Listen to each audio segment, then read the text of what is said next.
Hey, what's up everybody?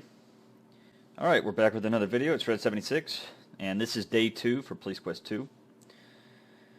So, we just arrived at the station. Last video, we left off Sonny arriving for work on the second day after he had his date with Marie Wilkans the previous night. So, we're going to go to work. Sonny's got a big day ahead of him. And so, forget what we're doing. What are we doing? So, and he's got to get to work, basically. Let's check on Lloyd Pratt. Steve tells you Lloyd has taken some time off. I guess he has problems at home or something.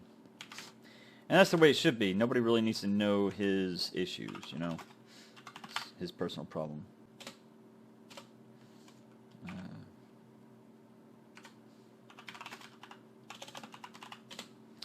Narcotics Detective Steve Jones looks up and says, "Hello, Sonny, would you like to hear one of my famous poems?" Yes, a grievance form. We've already read this one, okay. I don't think we can... Yeah, I'll come back. I'll do it again.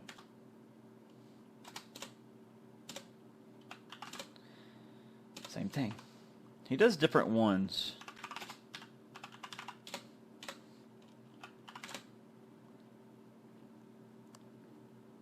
I think we've done that one too, yeah.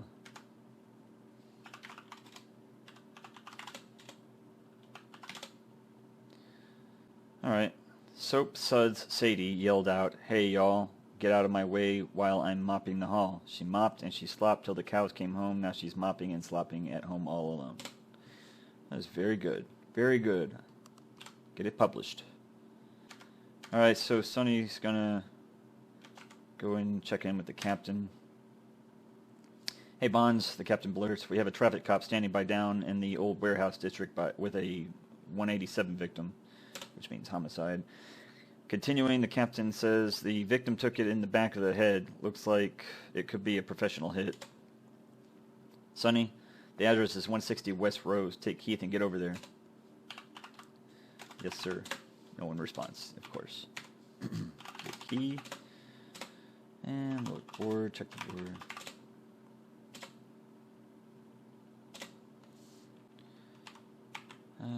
We'll sit. Talk Keith. "You go ahead, partner," Keith says. "I'll be right out." He's got to finish that smoke. Let's check the basket. In the basket, you see a manila envelope. You remove the envelope, which is marked Crime Lab. While opening the envelope, you think it's the test results on the evidence. The evidence that Sonny submitted the day before. Fingerprint tape, location found. Glove box of deceased jailer's car. Findings of forensic examination, positive match, Jessie H. Bains. Fingerprint tape, location found. Rear view mirror of stolen car. Findings of forensic examination, positive match, Jessie H. Bains. Footprint cast, location found. River bank. Findings of examination, size 10D, new. End of report. So it's good. Positive match. I think I just heard my smoke alarm battery chirp, or the smoke alarm chirped, so I may have to get a new battery. If I hear it again, I'm gonna have to stop for a second. Do we need to make a phone call? No, I think we're good. Making sure I didn't forget anything. We're good on ammo, right? Yeah. Okay, I'm hearing it again. Let me stop and get this figured out. Alright, I'm back.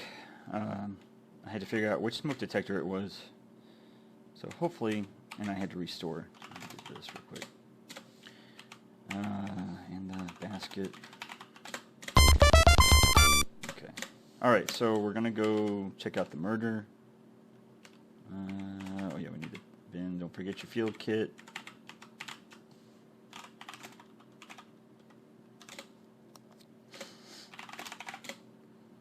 Okay.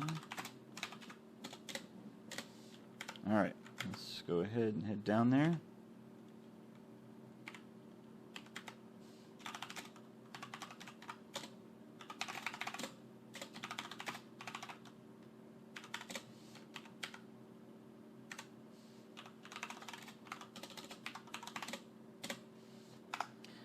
Keith yells, "Wait up, Sonny. What's the rush anyway?" Honk Keith. Keith, as usual, takes in a big puff before responding. "You don't care if I smoke in the car, do you?" "Yes. Yes, I do care." Drive. Warehouse. District. Keith pipes up. "Let's go roost some bag ladies, eh, Sonny?" Roust. Oh, roust some bag ladies. Keith grabs the mic and calls dispatch. Dispatch 53 Mary 2 is 10-8 from the office. Dispatch comes on the air and responds to 53 Mary 2. 10-4, dispatch copies 10-8 from the office. Keith the mic. Dispatch 53 Mary 2. Be advised we are en route to 160 West Rose. Dispatch answers 53 Mary 2. 10-4, we copy you are en route to 160 West Rose. Boy, Keith comments, after yesterday I was hoping for a slow day. Keith contacts dispatch 53 Mary 2, 1097, 160 West Rose. Dispatch respond 53 Mary 2, 10-4, dispatch copies 1097, 160 West Rose. In his heavy Italian accent, Officer Gillespie says, "Well, it's about time, Sonny. I found out this car with the blood dropping from the trunk." He says. That's kind of hard to do, an Italian voice. Or dialect, maybe. Continuing, he says, "The door was unlocked with the keys. Unlocked with the keys in a side." Unlocked with the keys in a side. God, that's tough. You listen intently as he explains. "I took out the keys and opened the trunk. That's when I found the man with the hole in his head. A man with the hole in his head. With the hole in his head. Mamma mia." Continuing, this car is registered to Woody Roberts. Just Gillespie finishes. "I called it the coroner. Now you can take over this mess, Sonny." God. Ugh. Ugh. Grunts Keith as he walks past the body. "I'll search the car, Sonny. You can examine the trunk." That's tough, man. It's tough doing a different accent. Looking over the scene in this rundown area of Lytton, you see Officer Mario Gillespie, or Gillespie, or Gillespie. I've been pronouncing it wrong. Gillespie, and a car with its trunk open. Fence. The chain link fence encloses Vu's warehouse. Vu is the, I think he's the artist for the game. Looks. The sign says no parking from 8 p.m. to 6 a.m. Look, Officer Mario Gillespie is a large man with a wide, friendly smile, but his smile is missing today. Mario frowns. 2 murders in 2 days. I don't like it, Sonny. How are you doing, Sonny? I sure hope you find the clues, Mario offers. Say anything else? I always do a couple of them because you don't know if they're going to say anything else or not. Alright, trunk. So remember, when you arrive on scene, when I say you the player, the gamer on the game, you, or Sonny, whichever one. It's easier to say you. Anyway, when you arrive on scene, it's a crime scene, so we got to take pictures, right? There's a hole over here. The hole was created when Vu backed his car into it. Nice.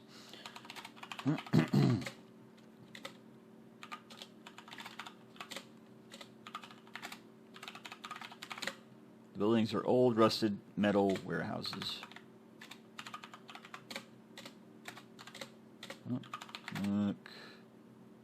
Tree. Okay. Look. Car. The victim's car offers no obvious clues. You suspect that the murder was committed elsewhere. Yeah.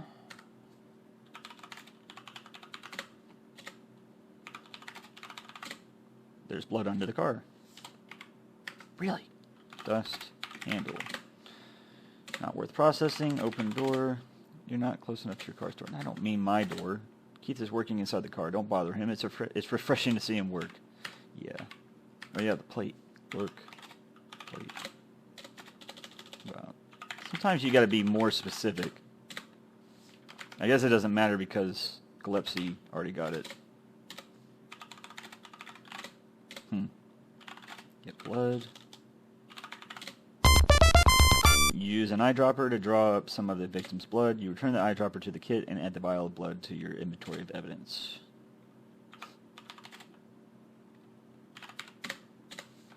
How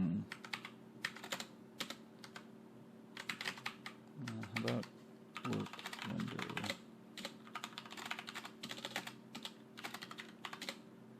Okay. I haven't found any clues, Sonny, Keith says.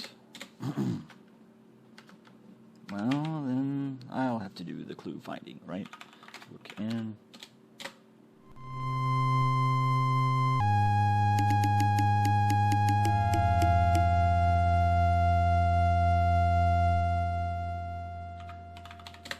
You look at all transfers. Nice. Trunk. There is a dead person in the trunk. Really? Look, plate. 2BCW256. I guess I better write that down since they're making it painfully obvious. 2BC 2BCW 256. Okay. I don't know what we'll be able to do with that, but we will. And it says California, but we'll probably be able to call it in. There's something.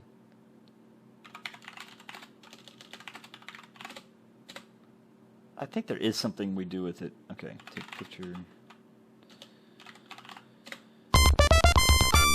I take pictures for outside, but I don't get any points. But I did it from here, and I got points. You take pictures of the murder scene and return the camera to the kit. That's good. You look at the blood and feel a little squeamish. The man has no pulse, no breath, and shows signs of having been dead for several hours. The murdered man looks familiar, but you can't place his face. Wait, you think I know him? That's Woody Roberts. Suddenly it all comes back. He testified at Bains' trial last year. Yeah, okay. Sometimes double up on that stuff, because sometimes you miss something and you get more points for double checking. Search body. Searching thoroughly, you find a corner of an envelope clutched in the victim's left hand.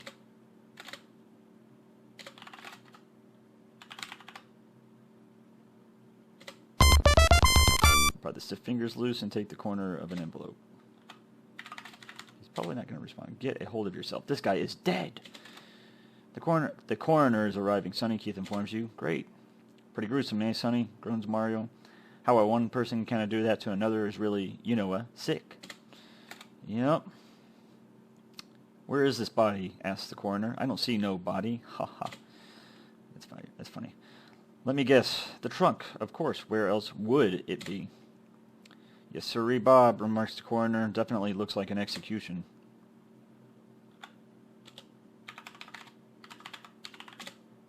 The coroner's name is Felix Pee Wee Herman. He's known for his twisted sense of humor.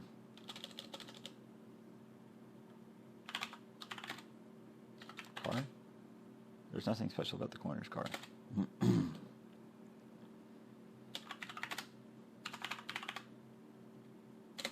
The coroner says, I'll remove the body as soon as you're finished with it, Bonds.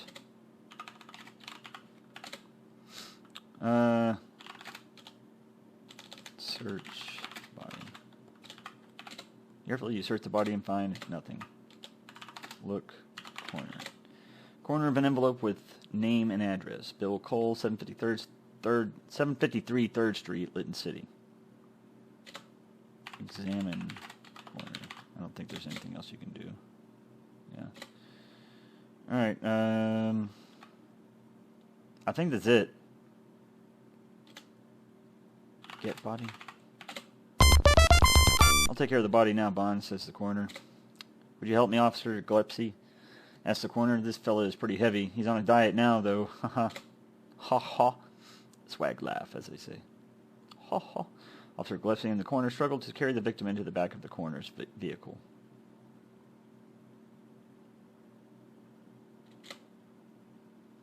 Bye, Sonny. I gotta dig up a date for tonight. Ha! The cheerful coroner yells over his shoulder. Well, and since we've moved him, let's look in again, right? Might be something underneath him. Or may have been something beneath him. Trunk.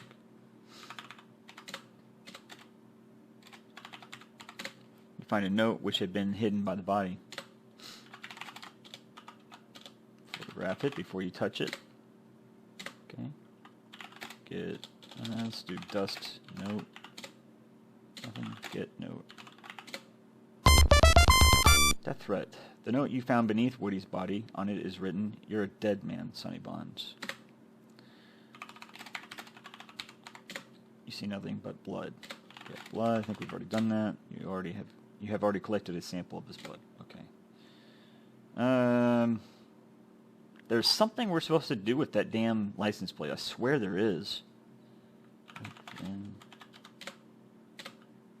Get plate. No.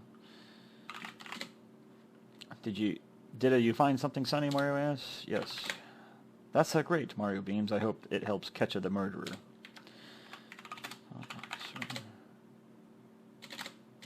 Okay, it's the same thing. Let's put the kit back in.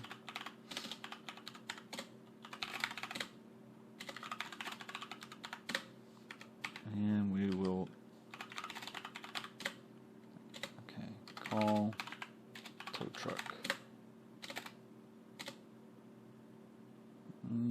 Call tower. No. Call license plate. No. Call captain.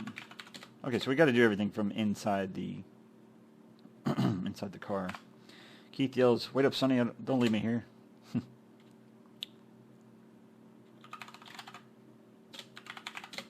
Outside the car's window, you see the warehouse district. A lot goes down around here, free from prying eyes. Call tow truck. Get the forms dispatch of your current 1028 situation. Call license plate. Call threat. Call captain. Port body. Report. Oh, so I swear we were supposed to do something with this.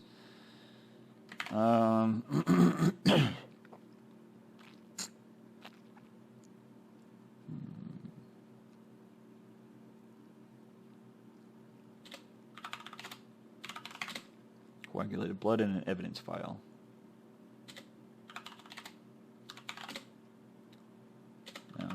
Look. Threat.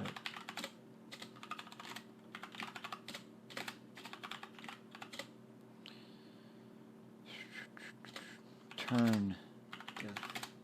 Threat. Try to turn corner. Try to turn things over if you can. Call tower. Call coroner. We've already done that though. Call captain. We've already tried that.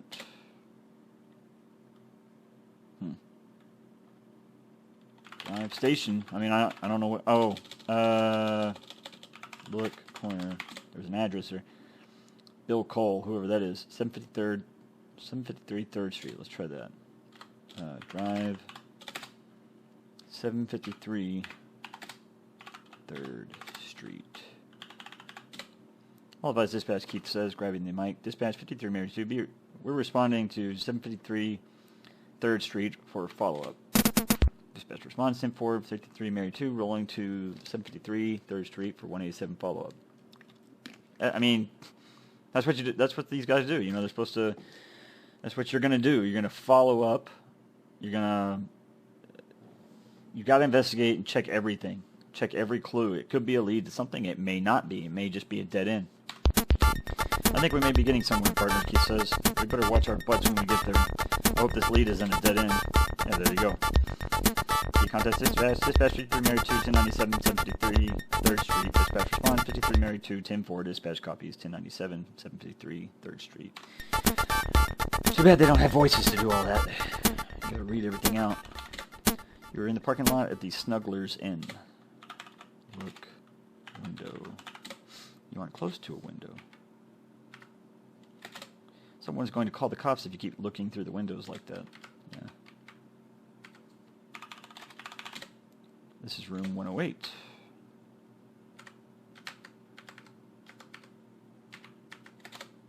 There's nothing special about this door.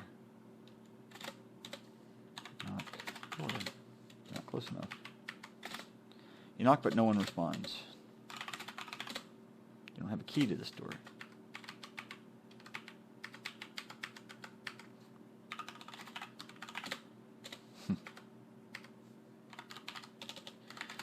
Just doing this out of curiosity.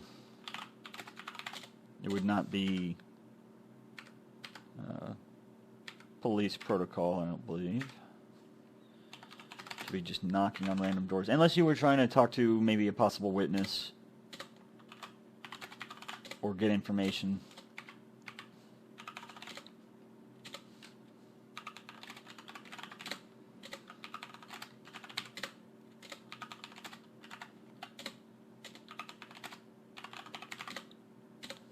Nothing particularly interesting. And there's a bush here. Look, bush. Look, sidewalk.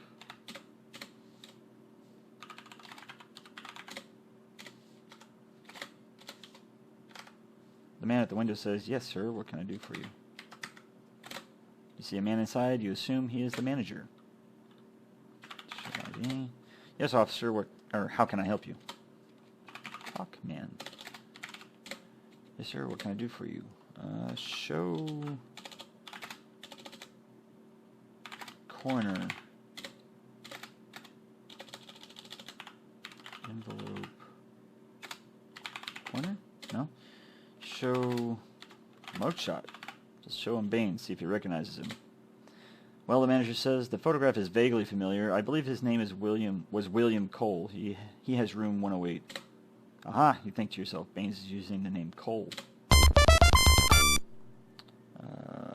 Gain access to 108. Get access to 108. Oh my gosh. Get key to 108. I don't care if you're the Queen of England, he blurts out. I have an obligation to my customers, and I know the law, and there ain't nobody getting any key. Open 108. Get Cole. Scanning his guest book, he nods his head and says, yes, here we are, William Cole, room 108.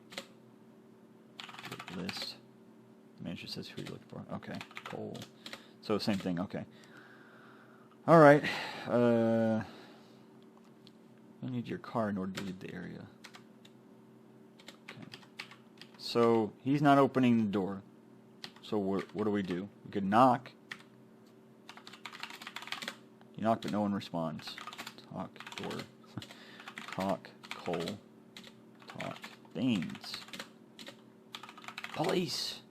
In a commanding voice, you yell, open up in the name of the police. You listen carefully, but are unable to hear anything. Lytton Police. So nobody responds, right? Manager won't be cooperative. Keith yells, geez, Sonny, hold on a second, will you? Inside the car's window, you see Snuggler's Inn, sleazy and cheap. It's a motel for the down and out. So, at this point, what do you think you're going to do? You can't get in there, but this is the lead. And Bains is using Cole's name, because the guy recognized Bains after Sonny showed him the picture. And he's using an alias, Cole. Or Bill Cole, William Cole, whatever. So, nobody will answer the door. Bains is not going to answer the door. And the manager won't let you in. So, he's being difficult. You have reason to believe that he's in there. There was a dead body, okay? You have a 187 in the trunk, a murder. 187 is PC for murder in California. Penal code. So, it's pretty serious. A judge is going to sign that warrant and say, yeah, you have permission to gain access to that room, that particular hotel room, to search for him. And when a judge says, do something, you better do it. So you show that warrant to the manager, and the manager better give you the key, and if he doesn't, then his ass can get charged for interference with public duties or whatever the charge is called out there in California. It's you're interfering with police business, and you will get charged. Especially, not only that, you'll get charged with that and probably disregarding a court order, a judge's order. I mean, it's pretty simple. So, let's call for a warrant. Dispatch 53 Mary 2, requesting one search warrant for room number 108 at hour 10:20. 10-4, 53 Mary 2, be advised the search warrant will be obtained and delivered to your 10:20. So somebody's going to write up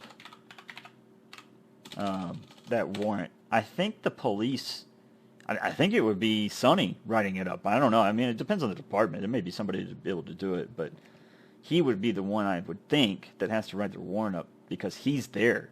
He is the one who has all the information. So and they're going to ask him, why do you need a warrant? And he's going to say, because I believe he's here, blah, blah, blah. I got this corner envelope out of the body's hand. This is a serious matter, and this guy is dangerous. So, you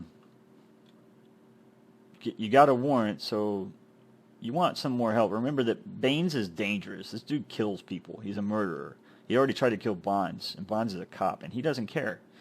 So if you got somebody that bad who's willing to kill cops on sight, like he ambushed them already, might want a little bit more help. Keith is good help too, but you might want some backup.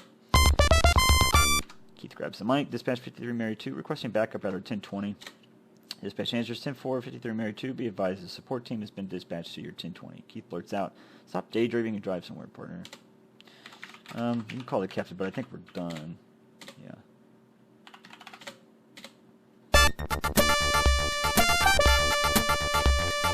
The officer says, here's the search warrant, Sonny.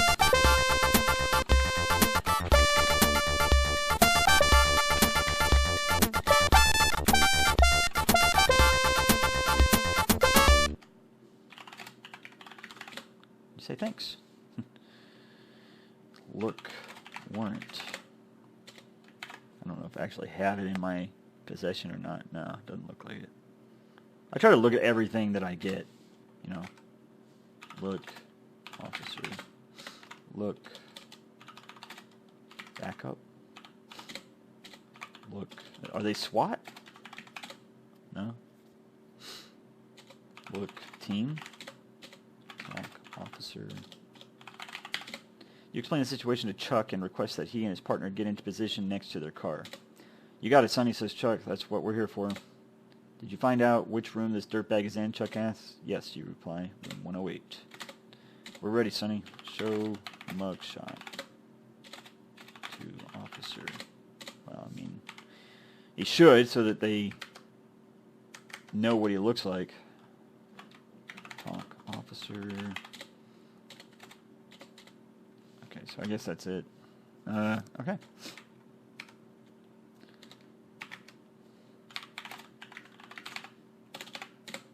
You show the search warrant to the manager, and he says, okay, now what? Get key. Anything you say, officer, the manager says as he gives you the key to room 108. Thank you for your cooperation.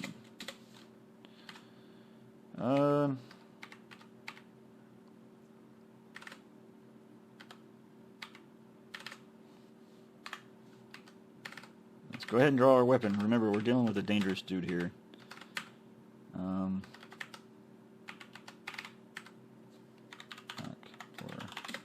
You knock, but no one responds. Knock. Police. So nobody's answering. Use bullhorn. Do they have a bullhorn?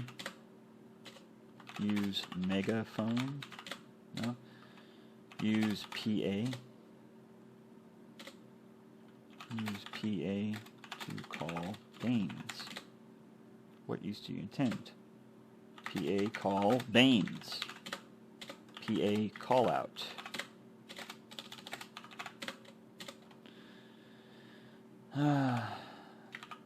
Tell officer call out.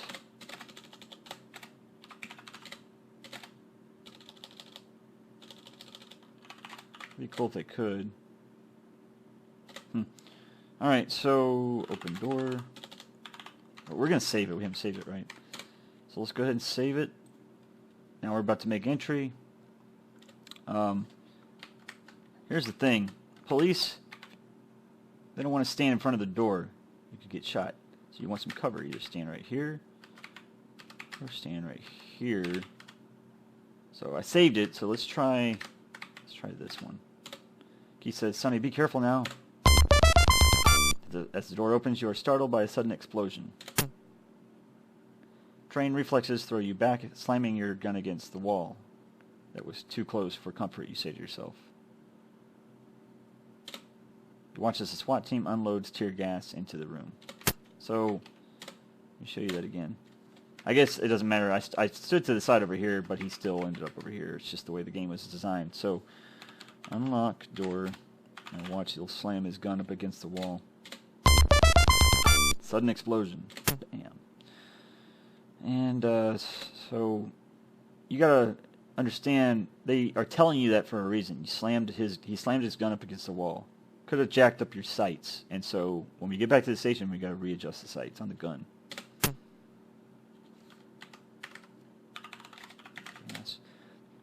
The acrid tear gas streaming from the broken window stings your eyes.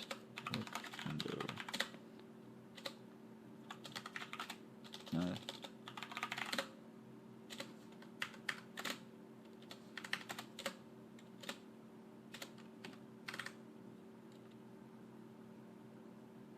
The gas is cleared. It appears that you can enter the motel room.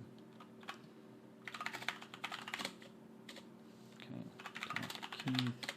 I'm right behind you, partner, Keith says. Let's go in. Keith walks over, picks up the shotgun off the floor, and says, here's the little culprit, Sonny. I'll take it out to the car and run the numbers.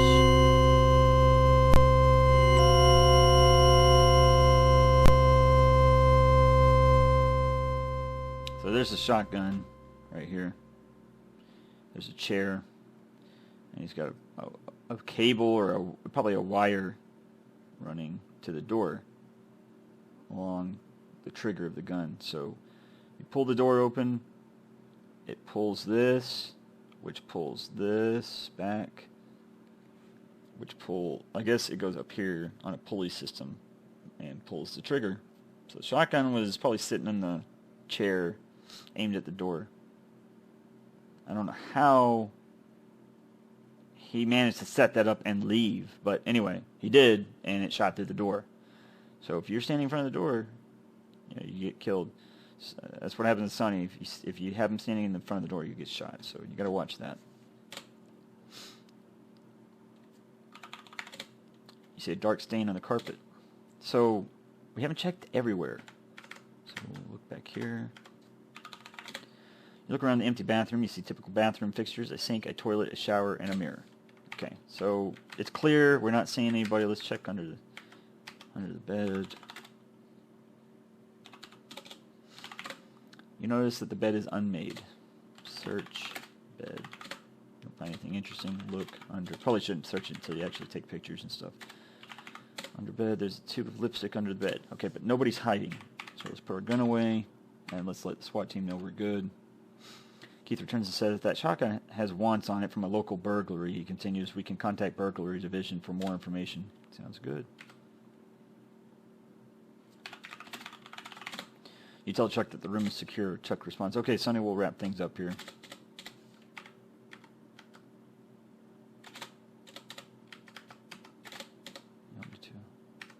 The motel manager is fuming when he says, you dudes aren't going to get away with this. You're going to pay for that damage.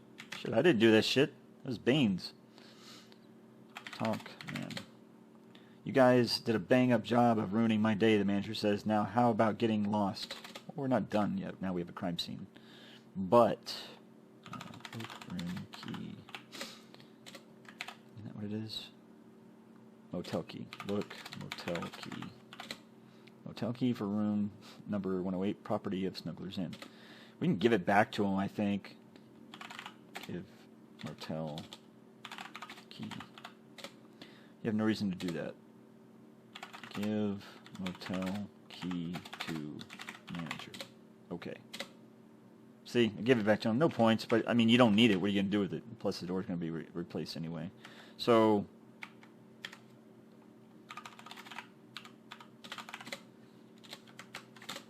someone's going to call the con. Okay, well, yeah. Look, hole.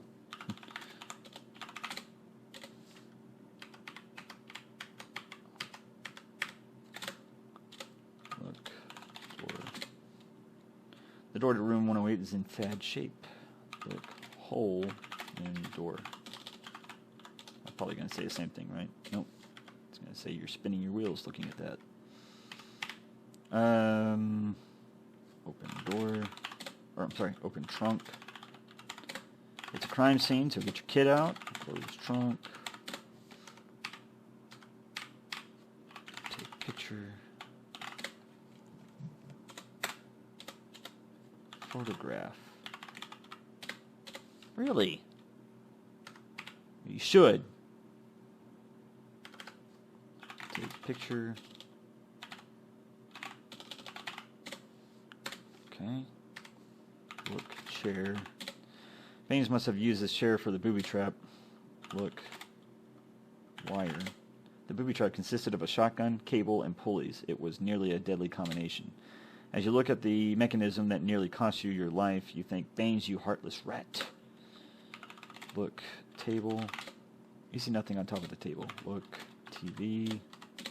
Nothing special, just a normal TV chained to the wall. Look, hanger. You see nothing of significance. Look, floor. Look at the floor and see what appears to be a substantial amount of blood.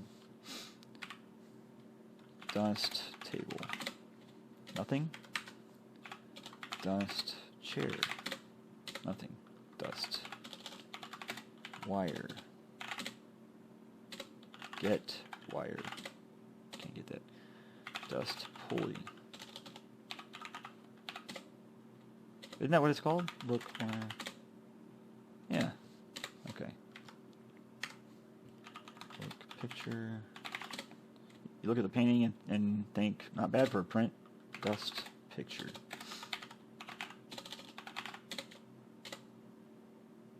Move, picture. Look behind, picture. Look at the, okay, we've already done that. Dust, TV. Turn on TV. You don't have time to watch TV now. Dust, hanger. Nothing. Move, hanger. Can you do that? No. Alright. Sink, toilet, shower, mirror. Dust, sink. Nothing. Dust, toilet. Nothing. Dust, shower. Nothing. Dust, mirror. Nothing. Look, mirror. You don't have time for self-admiration. Look, sink. Looking at the tiled sink, you see what appears to be a business card. Aha, take picture. Get card. You pick up the card. Look, sink. It is a tiled sink where you picked up a business card earlier. Look, toilet. Nothing special, it's just a normal motel toilet. Open. Yeah, open toilet. Can we do that? No? Look, in toilet. Look, shower. Normal size shower, nothing here. What else was there? Sink, toilet, shower, mirror. That's about it. Look, card. Colby's business card found in Bains' motel room. Steelton, USA, 407-555-3323. Colby Imports. Turn card. The back of the card is blank. Okay. Look, floor. There's nothing special about the bathroom floor. Okay. Wait a minute. Look in shower. Okay.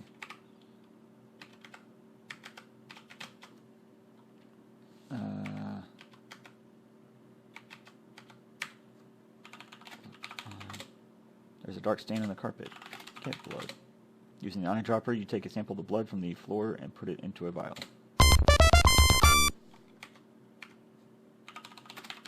Look under bed on this side. You can't see anything from here. Dust. Lamp. Nothing. Turn on lamp. Use lamp. Look. Table. You see nothing on top of the table. Look. Nightstand? Maybe let's call it that. It's a common type of motel nightstand with a single drawer. Dust. Nightstand. Nothing. Dust. Drawer. Nothing. Open. Drawer. You open the drawer and look inside. You find an envelope with the corner torn off. Woodrow Roberts, 5556 Oak Street, Lytton City, USA. Take picture. Take envelope. As you examine the envelope, you compare it with the piece of paper found on Roberts, and they match. You also note that the envelope is addressed to Woody Roberts. You find nothing inside the drawer, so close drawer. You close the drawer. Alright, and there was also lipstick.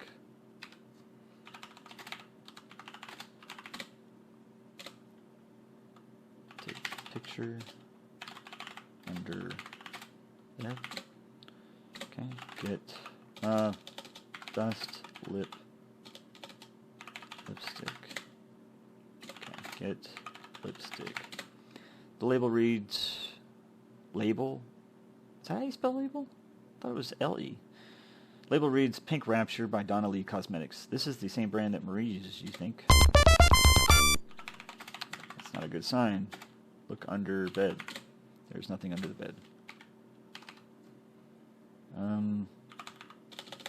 Open envelope.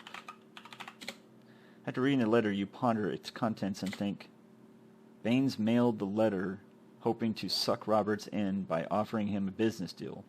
Roberts fell for it and responded to the letter. He came to the motel room where Bains killed him in cold blood. Look in envelope. There's a letter inside. Read letter. Okay, so it's nothing I guess it's nothing important, so look, lipstick. The label reads Pink Rapture by Donna Lee Cosmetics. Open lipstick. No. Talk Keith.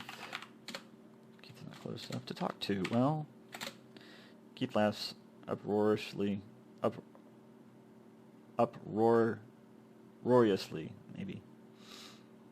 Or uproariously. And says, hey, Sonny, you sure have a sense of humor.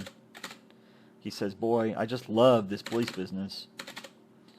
Ignoring you, Keith sings under his breath, you are the sunshine of my life, baby. Keith says, I know what you mean, Sonny. Okay.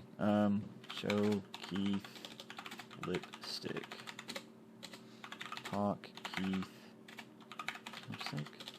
lipstick. Don't need to.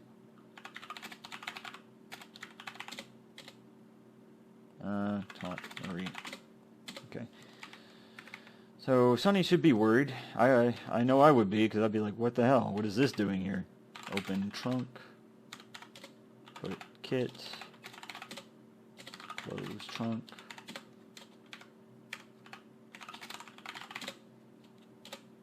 Okay, so they're already done. Thank you. You're welcome. Alright, let's get in.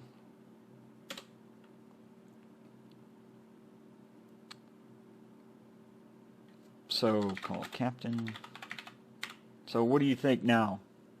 You got evidence, which is good, but we need to talk to Colby now and talk to Marie, make sure she's okay, right?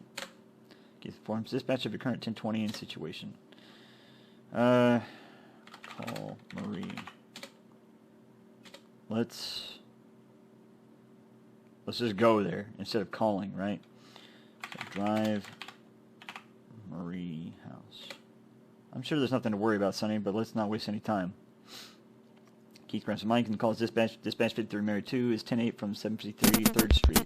Dispatch comes on the air and responds 53 Mary 2, 10-4. Dispatch copies 10-8 from 753 3rd Street. He keys the mic. Dispatch 53 Mary 2. Be advised we are en route to 222 West Peach Street. Dispatch answers 53 Mary 2, 10-4. We copy you are en route to 222 West Peach Street. Keith contacts dispatch. Dispatch 53 Mary 2, 1097 to 222 West Peach Street. Dispatch responds 53 Mary 2, 10-4. Dispatch copies 1097 222 West Peach Street. Tongue twisters there. Let's go, Sonny. Oops. The Princessette, constructed by Oscar Cano Incorporated, or Corporation. This tract was completed back in January 1978, 3 days before the Dallas Cowboys defeated the Denver Broncos by a score of 27-10 in Super Bowl. I don't know what that is. I think it's 12. Is that 12? Let me look it up real quick. I don't follow football. Roman numeral.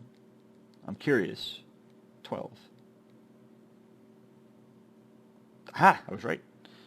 Dallas Cowboys and Denver Broncos. Huh. 27-10.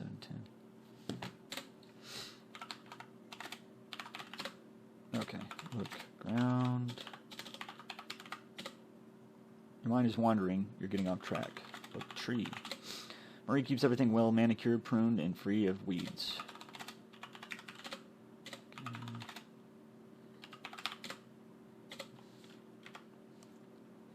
Gruff. As Marie's next door neighbor, a little old lady from Pasadena, I read it too fast, rounds the corner with her brood of prize pit bulls, you decide to stay near Marie's house. Little old lady from Pasadena. Look, sidewalk. Be observant. Nothing of interest here. There. Yeah. Be observant, you know. Look, window. You peer through the window pane but are unable to see anything. The fence encloses the backyard. Look in backyard. Oh my gosh. Jump over fence. I'm just curious. No. Climb fence? The door will be easier. Yeah. You're probably right. Look, driveway. Nothing of interest there. Look, garage. You see nothing unusual about the garage. Open garage. Okay. So, there's a note pinned to the door. Knock, door. You listen, but no sound can be detected from inside the house. Look, door. There's nothing special about the door. Look, note. Take it off the door first. Well, yeah. Get note. You take the note off the door. Sonny. Read. Note. The note says, Dear Sonny, gone shopping. Love, Marie. Dear Sonny, gone shopping. Love, Marie. And that's kind of odd. Look, writing. Looking closer at the note, you think this is definitely not Marie's handwriting. So, police. You shout police, but silence is all you hear in return. Call Marie. You listen after you call Marie's name, but not a sound can you detect from inside the house. I wonder if can we call backup for this? Keith yells, I'm coming, Sonny. Inside the car's window, you see a typical American neighborhood. You're parked in front of Marie Wilkans' house. Call backup. I don't know if you can or not. No. Alright. Let's go, Sonny. Lock door. Okay, it's locked. So, I want to save it. Not again. You think I keep drawing this gun in the darndest places. 187. Let me make sure I'm not losing points out of that. Okay, we're 187. Yeah. After ripping the gun from its holster, you think not bad. Let's do this. Let's restore it. So, she's not answering. He's concerned. The door is locked. Fortunately, you know that there is a spare key hidden above the door. You get the key, unlock the door, and replace the key. So, more than likely, he's been over to the house a few times. Marie probably told him, hey, the key's under there if you ever need to get in, and has given him permission to get in the house, because obviously, if he didn't have permission, he wouldn't be doing this. It would be illegal, and, yeah, he would get in trouble for that, probably. The appearance of Marie's living room speaks for itself. Your heart sinks and your head starts swimming.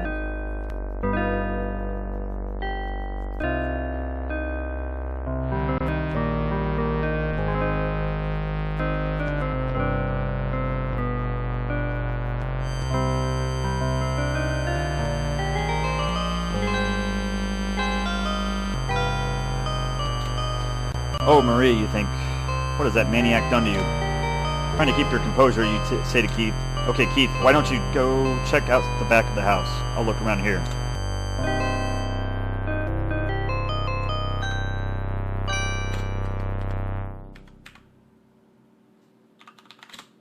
You look around an apparently empty living room, however, you can see definite signs of struggle.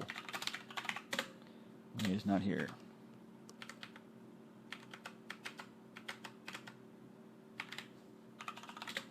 Somehow in the middle of all the mess, the kitchen remains tidy and neat.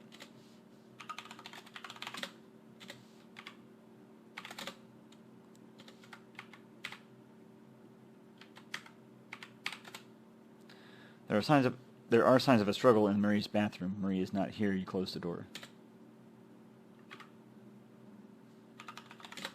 The hall leads to the single bedroom. You see nothing out of the ordinary.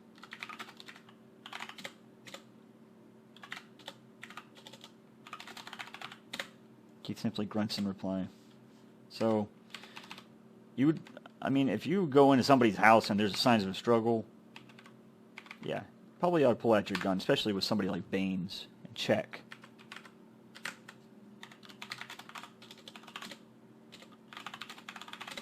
Don't bother, you've already looked in there. Yeah. There are no clues and you're not hungry.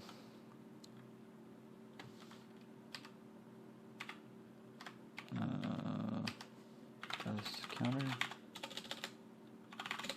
You don't have your field kit. Oh, son of a bitch. Okay. Look, counter. See nothing on the counter here. Look. Floor. As usual, the floor is clean. You see a lamp turned over on the floor. An ashtray is next to it. Look, lamp. It'll never work again. Look, plant. The little fake potted plant almost looks real. The table is bare, the lamp and ashtray were on it.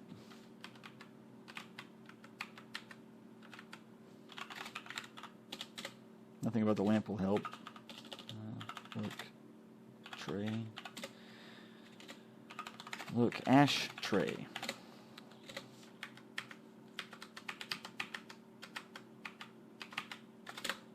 In the ashtray, you see a partially burned piece of paper. You pick it up and carefully unfold it. You read over a list of names: Roberts, Wilkans, Colby, Bonds. So we got Willie Roberts, Marie Wilkans, Don Colby, and Sonny Bonds. Mercy, mercy, you think to yourself as you realize this is Bains' hit list, and now that murderous scumbag has Marie.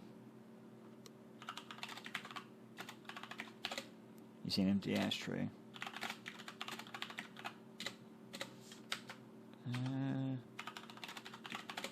Nothing unusual. The phone is on the sofa with the cord ripped from the wall. You're too upset to sit and relax. The table is bare, the phone was on it. The phone is on the sofa with the, okay. Get phone. You don't need it.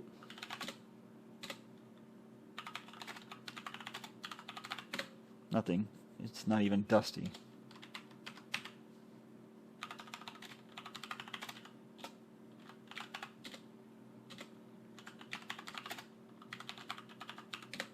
Get closer to the sofa. You search the deep crevices of the sofa and find, how about that, you think to yourself, a $2 bill. You slip the bill into your money clip. Really? You search the deep crevices of the sofa, but there are no clues.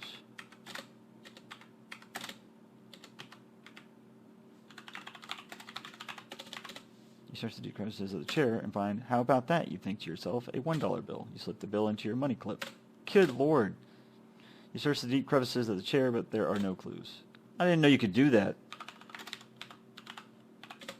Now you have $6 cash in your money clip. Oh, wow. What happened to the rest of the money? I had $36. We had dinner the night before, but still. TV. Oops. TV.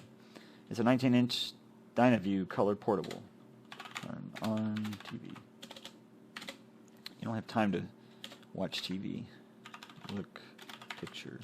I just like to see what they say sometimes. Abstract art by Sierra's very own graphic artist, Vu. Move picture. Get closer to it. You're on the wrong track. You tell me to get closer to it, and then you're like, oh, well, you're on the wrong track. Look, window. Look through the window into Marie's backyard. You think to yourself, nothing unusual out there. Okay, let's try this picture then. I didn't know you could find money under those. I just tried that out of curiosity. Same thing. Move picture. Get closer to it. Damn it.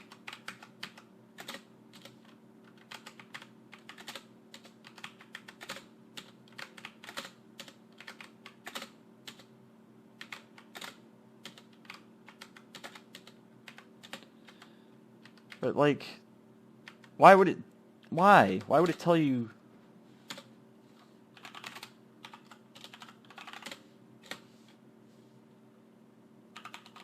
Why would it tell you to get closer, and then it's like, oh, well, you can't do anything?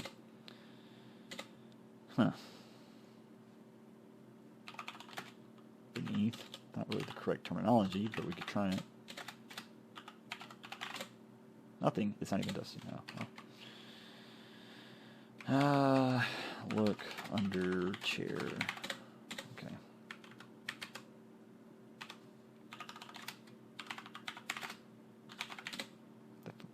Okay.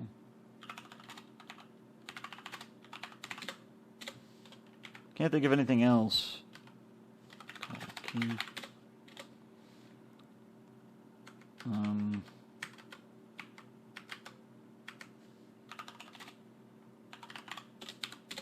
You look but find nothing that will help you. Open oven. Kitchen. Okay. So that's pretty much it.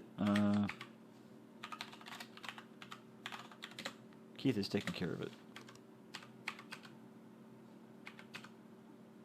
Hearing you open the door, Keith hollers, "Hey, Sonny, what up?" So you found nothing, I take it. Not close enough. Oh, it's probably referring to the car.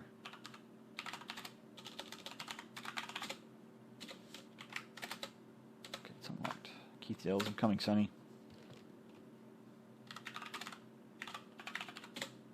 Keeps the mic and informs dispatch of the bad news. It appears the occupant of the house, one Marie Wilkans, has been kidnapped. Please advise the captain. 53 Mary 2, we copied the possible 207 kidnap and will 10-5 the information to 53 Mary 1. Keith manages an encouraging smile. We'll get her back, Sonny.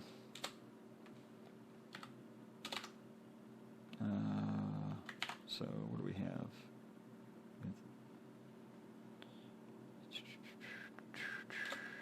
Look, blood. Coagulated blood in the evidence file. Vial of blood.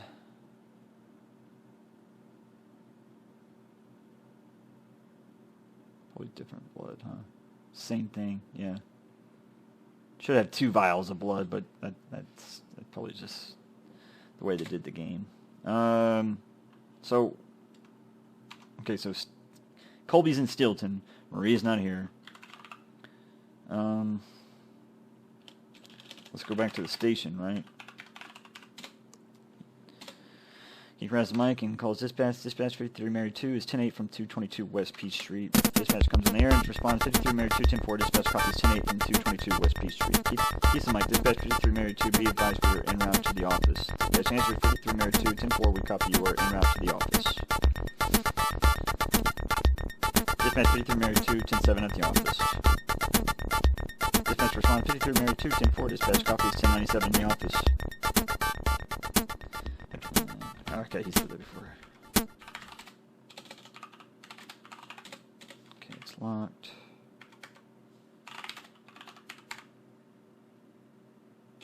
Let's save it.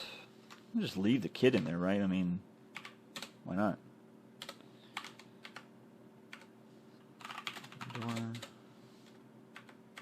Let's check with burglary on the guns. Remember, he said you could check with burglary.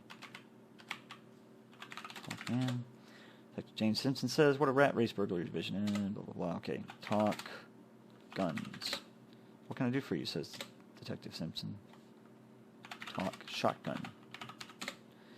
Oh, yes, Detective Simpson, says Detective Simpson, we just worked a recent pawn shop burglary. Simpson continues, taken in that burglary were 2 shotguns, a .32 automatic with silencer and ammunition. Talk. Silencer. Talk. Burglary. Get number. Talk. Bains. Talk. Marie. House. I mean, that would be burglary. It's sort of kidnapping, really. Oh yeah, Prince. Talk, Prince. Affirmative on the Prince, says Jim. We dusted everything. Bains' prints were all over that shotgun. Hell yes. Thank you. That's what I needed. I couldn't remember what it was. Alright, so let's go back in here.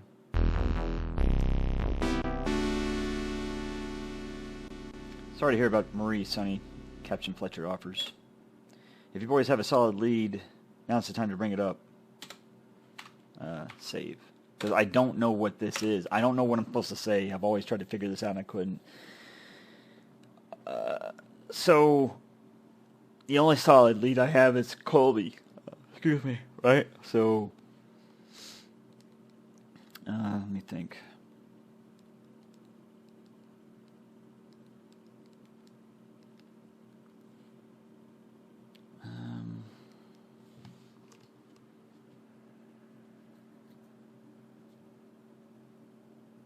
I think it's the card or something. Let me save it. I think I just saved it, but let me save it again. Talk. Colby? You're not close enough. What?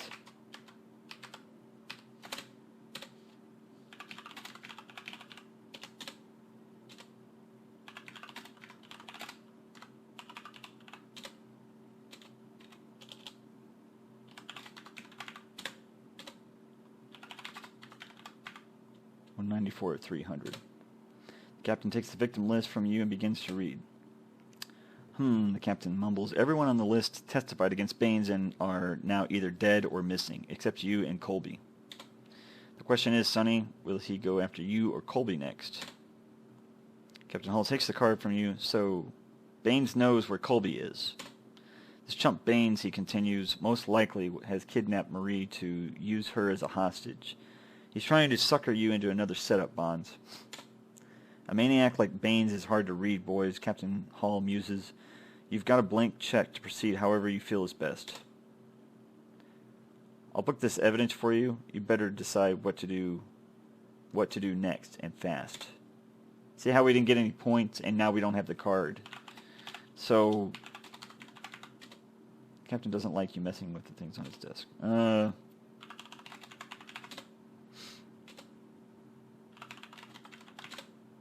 Okay, so that's why I don't do that, because you lose points out of that.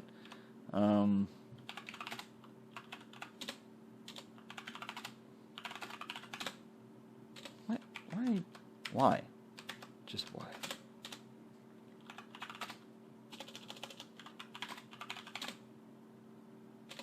Okay, so it's doing the same thing. Okay.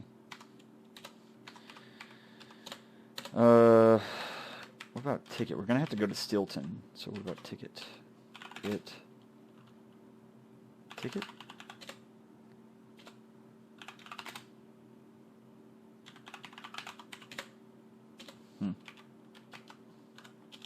Yes.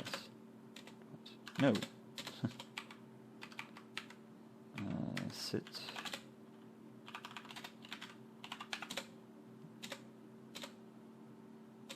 We already did that, right? Okay. So, look, Colby card. We got 407-555-3323. 407-3323. 407-555-3323. We're calling Colby to warn him. Even though he was a scumbag drug dealer, this guy, Bains, is going around killing people. Hello? Hello, this is Detective Bonds from the Lytton Police Department. What do you want? Jessie Bains has escaped from the Lytton jail. You better be on the lookout for him because he's been getting rid of anyone who helped put him behind bars. That's kind of hard to believe. I'm in Steelton, though, under a witness protection program, so I'm not worried. Well, I gotta go. Not even a thank you. Yeah, I had that number. 683-4463. 683-4463. I can't remember what this was. The phone is busy. Oh yeah, that was the number in the bathroom stall. Okay. Let's do information. City, please. Steelton. Name, please. Police. The number is 407-555-2677. 407-555-2677. Hello, Steelton Police Department. Lieutenant Miller speaking. This is Detective Sonny Bonds from Lytton PD. Hello, Detective Bonds. Is there something I can do for you? Jessie Bains escaped jail yesterday and has gone on a rampage, killing anyone who put him behind bars. Donald Colby lives in Steelton now and could be the next victim. You should tap Colby's phone to see if Bains calls. The phone tap is a good idea. Thanks a lot for the information. I'll see you later. I'll see you later, as if we're going out there. I don't remember. Let's do this. See, please. Lytton. Marie Wilkans. 4169. Okay.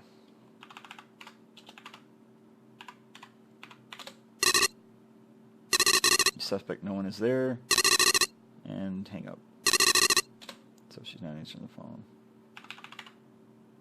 Was it? All right.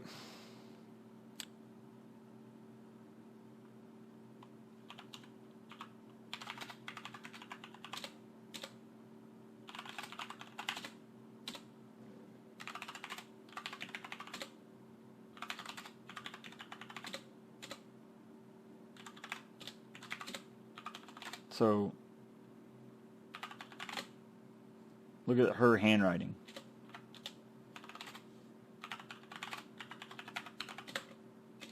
And then look at note. It's not nice to look at in other people's basket. Not that. Look at the note.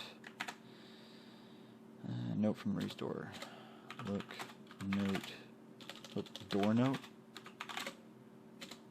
Look, note from Marie's door. Oh my gosh. Okay. Let's get out of here so we can look at it then. So, yeah, look at that. Different from Marie's note. What else we got? That's pretty much it. That's about it. Hi. What do you have to book, Big John asks. Let's save it again. Give evidence. Okay, says John, what do you have? You give the victim list to John, and he reads it in astonishment. When he sees your name, he gasps and says, "Whoa, Sonny, you must really be scared." You turn in Colby's business card, and you tell John who Colby is. You hand the envelope to Big John, and he examines it and says, "One envelope booked." You hand the corner of the envelope to Big John and tell him how this was held in the hand of a dead guy. Carefully, John takes the blood sample that you got from the trunk. You request identification analysis. You request identification analysis on the blood sample that you got from the motel. My, we've been busy, haven't we, Big John says, smiling. Yes. Thank you. So, now what we need to do is over here, get the ear protectors. Let's call them ear muffs. That's really what you wear in the winter. And okay. So we're going to check our sights. Remember, he slammed his gun up against the wall. And so it jacked up his sights. You're going to shooting high and to the right. Adjust sight. Let's say 1, 2, 3, 4, 5, 6, 7, 8. We'll just say 8. 1, 2, 3, 8 and 4. 1, 2, 3, 4, 5, 6, 7, 8. 1, 2, 3, 4.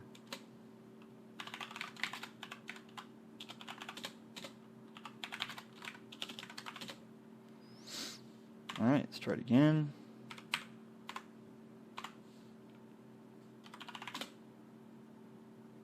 A little bit better.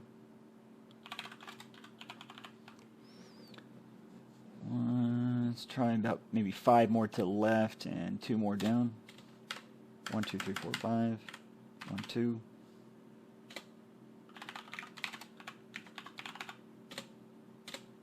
Push back. And we'll try it again.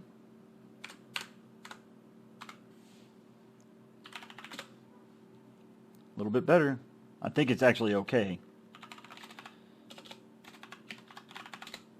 Your gun is shooting... Oh, it's shooting high. Okay. Replace target. Push back. Adjust sight. Let's just do 1.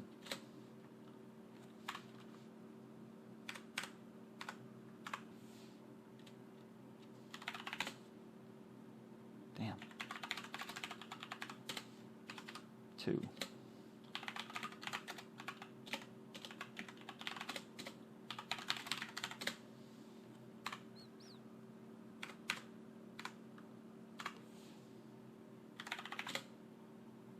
A little bit better.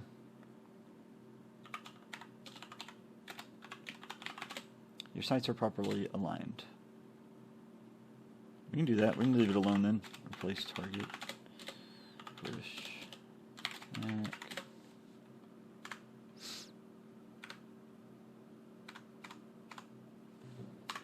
Finish off the rounds.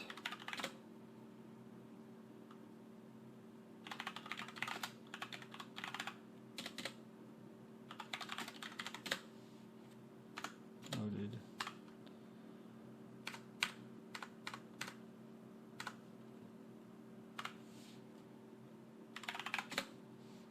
What I just did was a failure drill, and that actually looks really good. 2 to the body, 1 to the head, or 2 to the head. I think it was 1. Push back. Failure drill. It's called a failure drill. 2 to the body, 1, 2, 1 to the head. It's pretty good.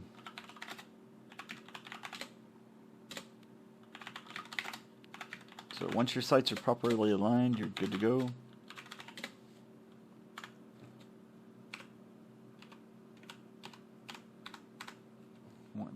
Okay. any extra ammo clips. So view, look, target. Okay, good. So everything's good. It's pretty cool they have their own indoor range. I mean, that's pretty neat. If I worked there, man, I'd be shooting all the time. Get ammo. And give my Q. Make sure it's loaded. And you're good to go.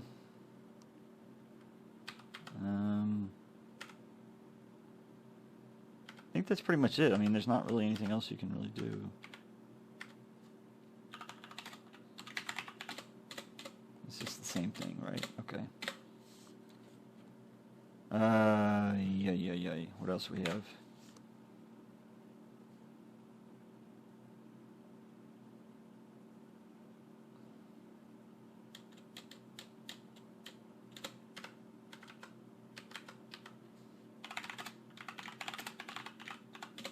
Kevin Hall is too busy right now.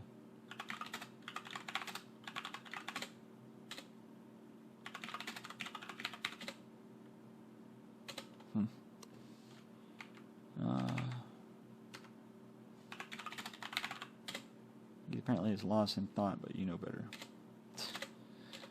Sit. Use phone for Steelton Police 2677.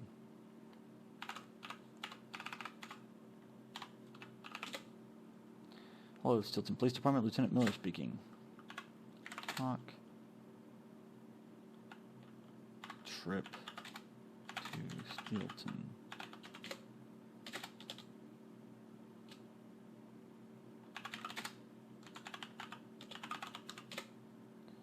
Detective Sonny Bonds from Lytton PD. Hello, Detective Bonds. Is there something I can do for you? Talk. Visit. Talk. Help. Yeah, Bonds, I got your message. We have put the phone tap on Colby's phone. Thanks and bye. Lytton Airport. 555-2052. You suspect no one is there, and hang up.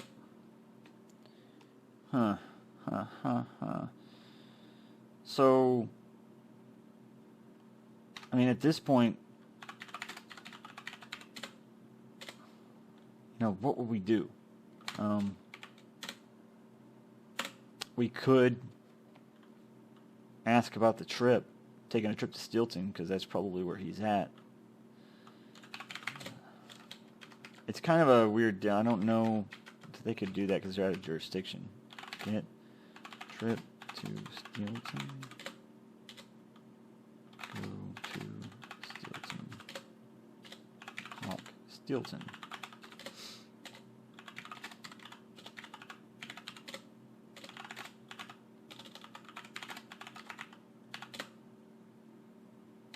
For crying out loud. Okay.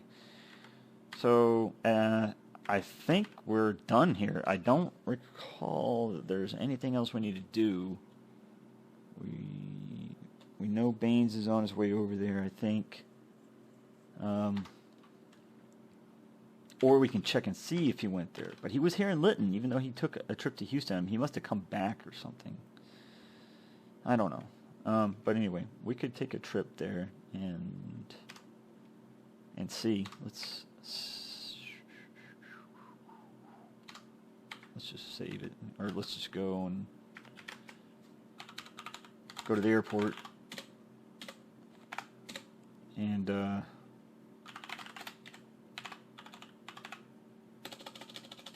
let's see what he says. That's a great place, but it's too far to drive there right now. Drive home. You don't need to drive there. Drive jail. Maybe any leads. Yeah, Keith runs. Let's see if they've managed to keep any bad guys in. Keith grabs the mic and calls dispatch. Dispatch 5302 is 10-8 from the office. Dispatch comes on the air and responds 53 Mary 2, 10-4. Dispatch copies 10-8 from the office. Keith the mic. Dispatch 53 Mary 2, be advised we are en route to Lytton City Jail. Dispatch answer 53 Mary 2, 10-4. We copy you are en route to Lytton City Jail. Key contest dispatch 53 Mary 2, 1097 Lytton City Jail. Dispatch response 53 Mary 2, 10-4. Dispatch copies 1097 Lytton City Jail. You go ahead, Sonny, will stay out here and have a smoke. It's locked. Open the locker. Put gun. Close locker. Okay.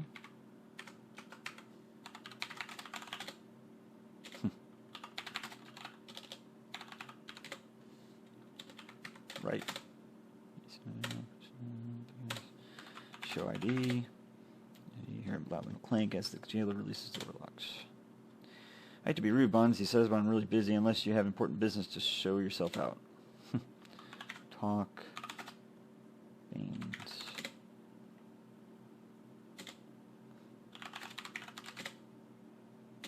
Oh, he's just doing the folder. Close. Talk. Escape.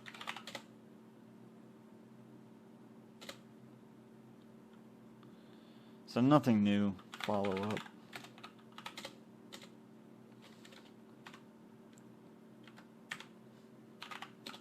I mean, really, we don't even need to go here. We'll just restore. How about that? Wait. No. No, I don't remember when I last saved it. Locker.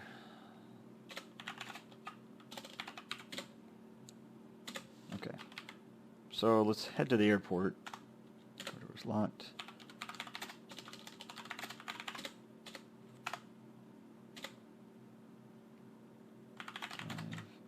Airport. Great, Keith mutters. Let's go watch jets take off and land. He grabs the mic and calls dispatch. Dispatch 53 Mary 2 is 10-8 from Lytton City Jail. Dispatch comes on the air and responds 53 Mary 2, 10-4. Dispatch copy is 10-8 from Lytton City Jail. Keith the mic. Dispatch 53 Mary 2, be advised we are en route to Lytton Airport. Dispatch answer 53 Mary 2, 10-4. We copy you are en route to Lytton Airport.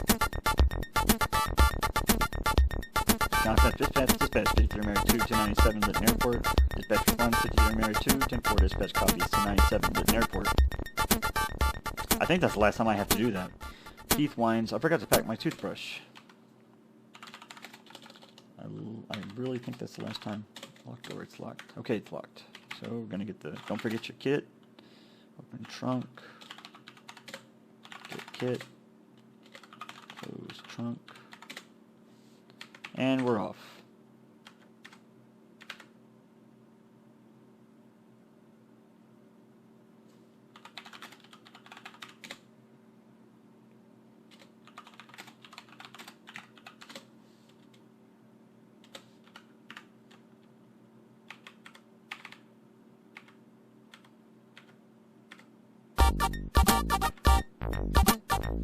May I help you, sir?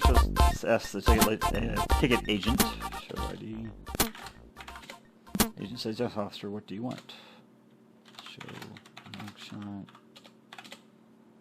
This doesn't ring a bell at all. I wish I could be more assistance. Show ID. Agent says, yes, officer, what do you want? Show mugshot. Oh, yes, says the agent. I remember this guy. He bought a ticket from us recently. He seemed nervous or something. Get list. The agent hands you a list of flights and passengers and says, here you are, officer. You carefully look over the list, but nothing rings a bell. Okay. Get list. The agent hands you a list of flights and passengers and says, here you are, officer. You carefully look over the list, but nothing rings a bell. So we're going to go to Steelton. So, ID.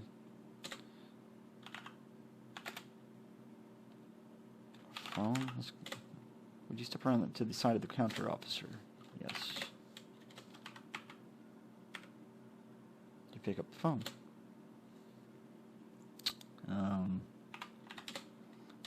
Lytton Police 5432. Lytton Police Department, which division, please? Homicide. I'm sorry, but that line is busy. Would you like to hold? Yes. Okay, wait 1 minute. It's probably the captain on the line.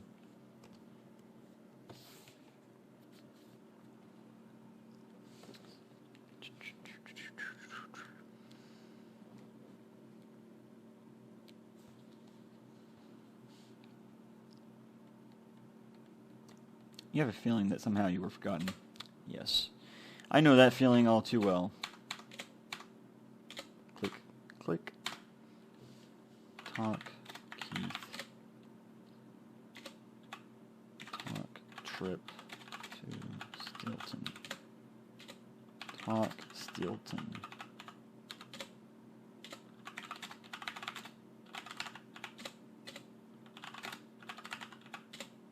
Would you please step around to the front of the counter, sir?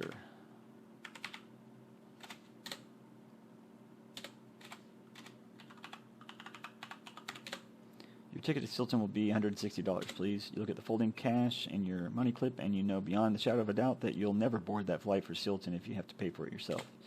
Keith jumps in saying, "Hey, Sonny, put your wallet away. Let me call Captain Hall for authorization to purchase tickets." He shows his badge to the ticket agent and requests permission to use the desk phone. As Keith calls to arrange for the purchase of your tickets, your mind works furiously as you try to put together all the pieces of information you've gathered in the course of your investigation. "Hey man," Keith tells you, "it's all set. Fletch has a purchase order for our tickets and he's getting it cleared with the ticket agent right now." Ticket to Steelton. "Yes, sir," the agent says. "We have been given authorization by the police department to get both of you onto the next flight for Steelton. Here are your tickets, gentlemen. The flight will be boarding at gate 12 up the escalator and to your right. Check your field kit onto the Steelton flight." Thank you. First class? That'd be funny. All right. Let's use the restroom before we go. As you walk into the men's room, Keith says, "I'll wait for you out here." "Excuse me, please. You're in my way." He appears to be a rather tall gentleman.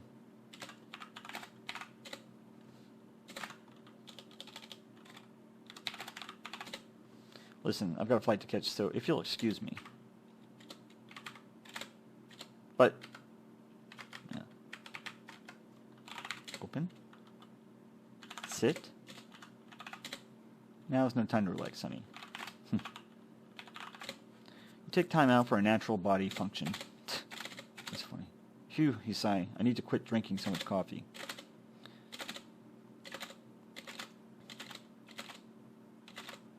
As you eliminate the day's coffee, you think, "I wonder where the black in my black coffee goes." That's funny. You rid yourself of enough coffee to float an aircraft carrier. Whoosh, gurgle, gurgle.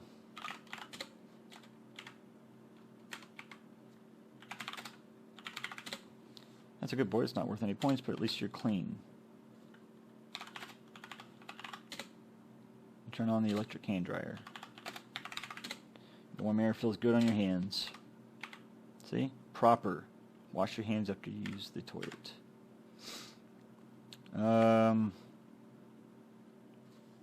Show ID. You show your badge to the car rental agent, and he says, "Yes, sir, Officer Bonds, what can I do for you?" Get rental. "Here you are, sir. Be my guest." The SEVA representative hands you his car rental agreements. You carefully look over each car rental agreement, but you find nothing of interest. Get list. I already showed you my list of rental customers, but if you insist, SEVA representative hands you car rental agreements. Get car. That's what I was trying to do.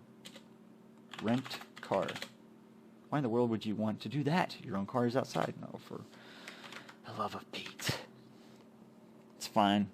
The PD is really going to pick us up. I was just trying to see if there was actually possible to do it, to get a car. Show ID. Show your badge, and security guard says, "Pass right on through, officer. Just remember, no partaking of the spirits." An airplane ticket to Steelton. Open ticket.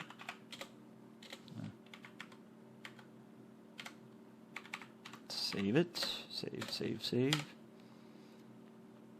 The flight attendant at the entrance to the airplane asks you for your ticket. You hand your ticket to the attendant as you board the plane. Keith flashes his badge at the security guard and hollers, "Hey, Sonny, I'm right behind you." "Welcome aboard Iguana Airlines. May you have an enjoyable flight." There is a cockpit door, an exit door in the front, and a door in the back leading to a bathroom. You see nothing special. Look. Back then, they were called stewardess, I think. The stewardess is kind of cute, but not as cute as Marie. Talk. You actually have to say the whole thing. Stewardess. The stewardess says to you, "Sir, we'll be departing momentarily. Please find your seat and fasten your seatbelt." Knock. Door.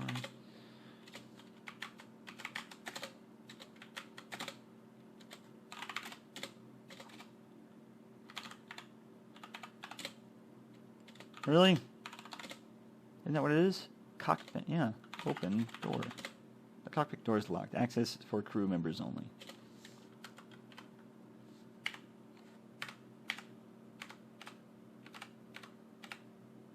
The bathroom is occupied now. Knock. Door. You hear a faint voice from inside. "Have a little patience."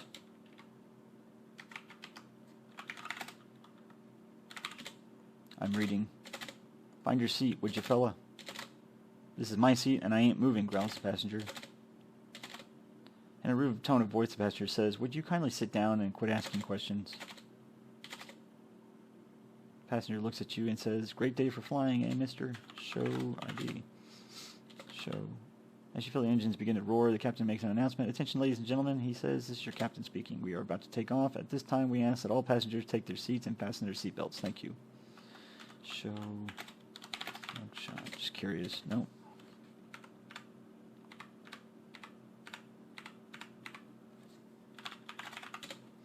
She looks at your ID and then says, "Hello there, Officer Bonds." Show. Mugshot.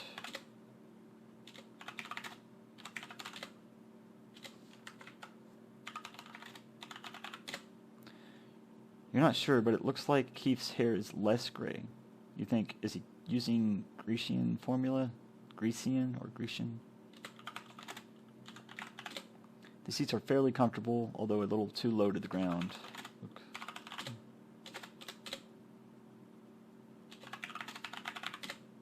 First, sit down. Please get closer to your seat. It's right next to Keith's.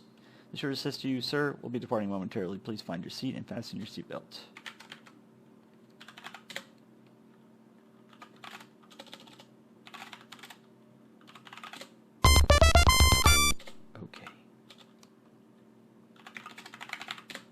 He says, "I hope this flight goes by quickly." And that's about it.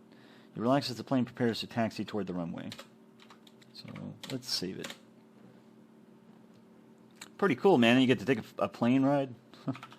Look. Luggage. Look. Box. No, look. Compartment. Compartments above the seats are for storing carry-on luggage, but since you have none, you do not need to bother with them. The captain announces, "We are beginning our ascent to 25,000 feet. Please keep your seatbelts fastened until we have reached our maximum altitude. Thank you for your cooperation."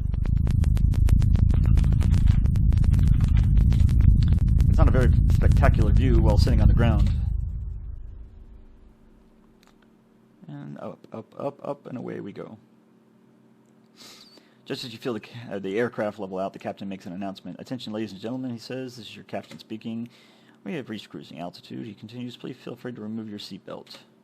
Finishing, he says, "Our stewardess is at your service, and may you have an enjoyable flight." You see blue sky and the clouds drift by. "We have beer, wine, bourbon, soda, water, and coffee," she says. "Which would you prefer?" Water. "Here you are. Water and coffee are complimentary." You sip the cold, refreshing water. She says, "If you would like anything else, just call me." "Thank you." You don't have anything to try. Talk, Keith. "You're kidding," Keith says. Ignoring you, Keith sings under his breath. Oh, it's basically saying the same stuff. Okay, let's save it again. Call stewardess. Okay. Get food? Can we get food? I'm hungry. "I'm sorry, but only drinks are served on this flight." Get coffee. Here you are, ordering coffee complimentary. Wincing, you drink the coffee and think, my God, the coffee back at the office isn't so bad after all. She says, if you would like anything else, just call me. Call stewardess. Let's see what the other ones are. I never do it, but let's try it. Wine. She smiles and says, here you are, sir. That'll be $3, please. As you pay for your drink, you thank the stewardess. You down the alcohol quickly, and it seems to make you feel better. For the moment. Keith pipes up and says, I don't want to sound like I'm running your life, Sonny, but you shouldn't be drinking. She says, if you would like anything else, just call me. Call stewardess. And the reason why he shouldn't be drinking wine is because you're on duty. Bourbon, soda, or bourbon.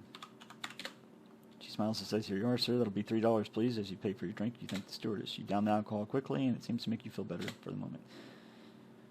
Yeah, so he's just saying the same thing. You begin to feel the effects of the drinks. She says, stewardess. I'm just curious as to what happened. Soda. You don't have enough money. All right, so it affects you. It's not a good. That's not a good thing. Water again. Not a good thing at all. Talk, man. You gotta talk to anyone from where you are sitting. Take off belt. Remember, he said we're leveled out now. Okay. Take it off. Get a little bit more comfortable and relax.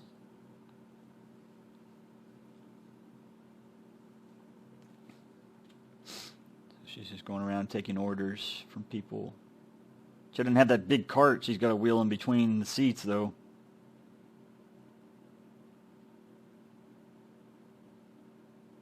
Alright, let's save it. Look at these two gents. You see two men dressed in strange clothes coming up the aisle. Maybe they are part of the flight crew?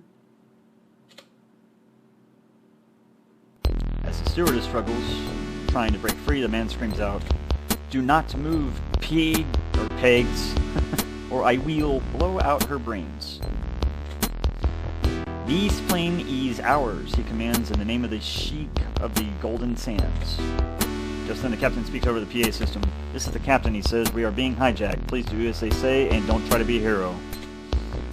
He continues, these people mean business. They're armed and they have a bomb on board. All they want, he says, is safe passage to their desert home of bum around Egypt.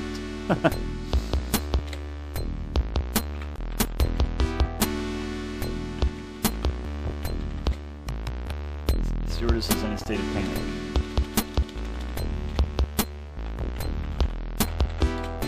The hijacker looks angry and upset.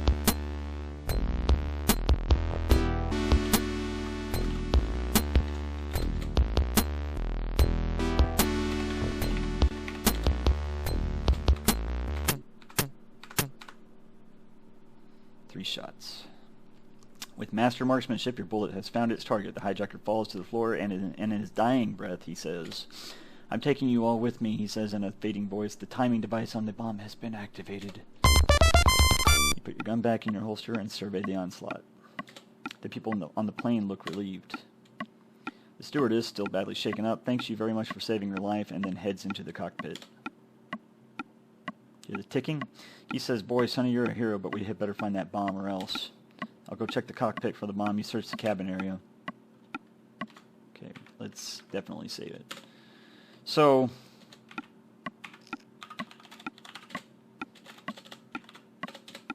the masked hijacker wears a ski mask, a loose green jacket with many pockets, and blue jeans. He has an Uzi machine gun in his grip. Hit Uzi. Leave the guns alone, the danger is past. Shit. Look, gun. One hijacker brandishes an Uzi and the other a 9mm Beretta. Search. Which hijacker? The masked or the unmasked one? Masked. Which you want to search? Please be more specific about what you want to search on the masked hijacker.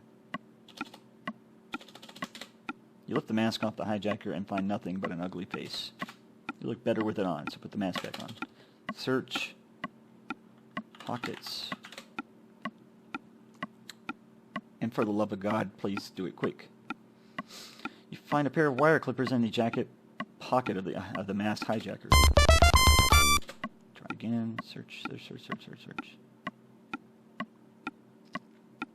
Find nothing in the jacket pockets of the masked hijacker. It would not be a good idea to try to exit the plane at 25,000 feet. Search. Unmasked pockets.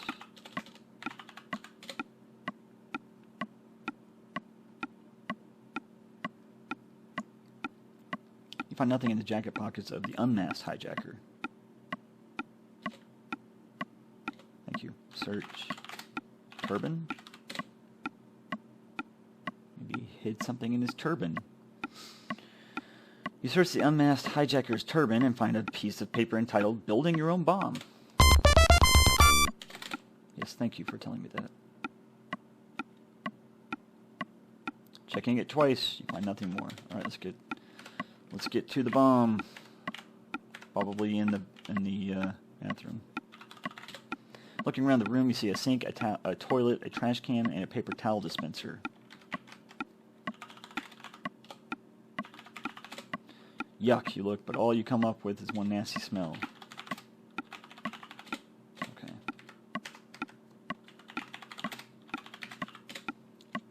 In the can, you see a lot of trash. You look relieved, but also badly shaken. With time running out and desperation changing to panic, you look all around the sink in search of the bomb, and you find nothing but dripping water.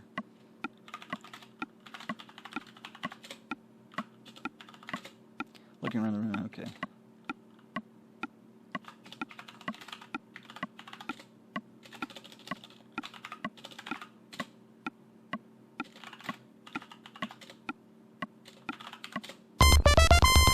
We have 1 minute. The bomb has 4 wires and a timing device.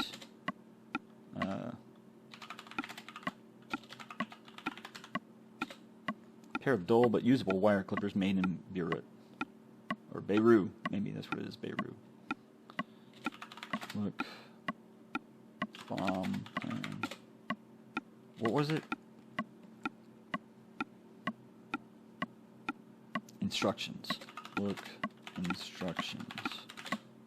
Bomb instructions. Yes, thank you. Let me read instructions.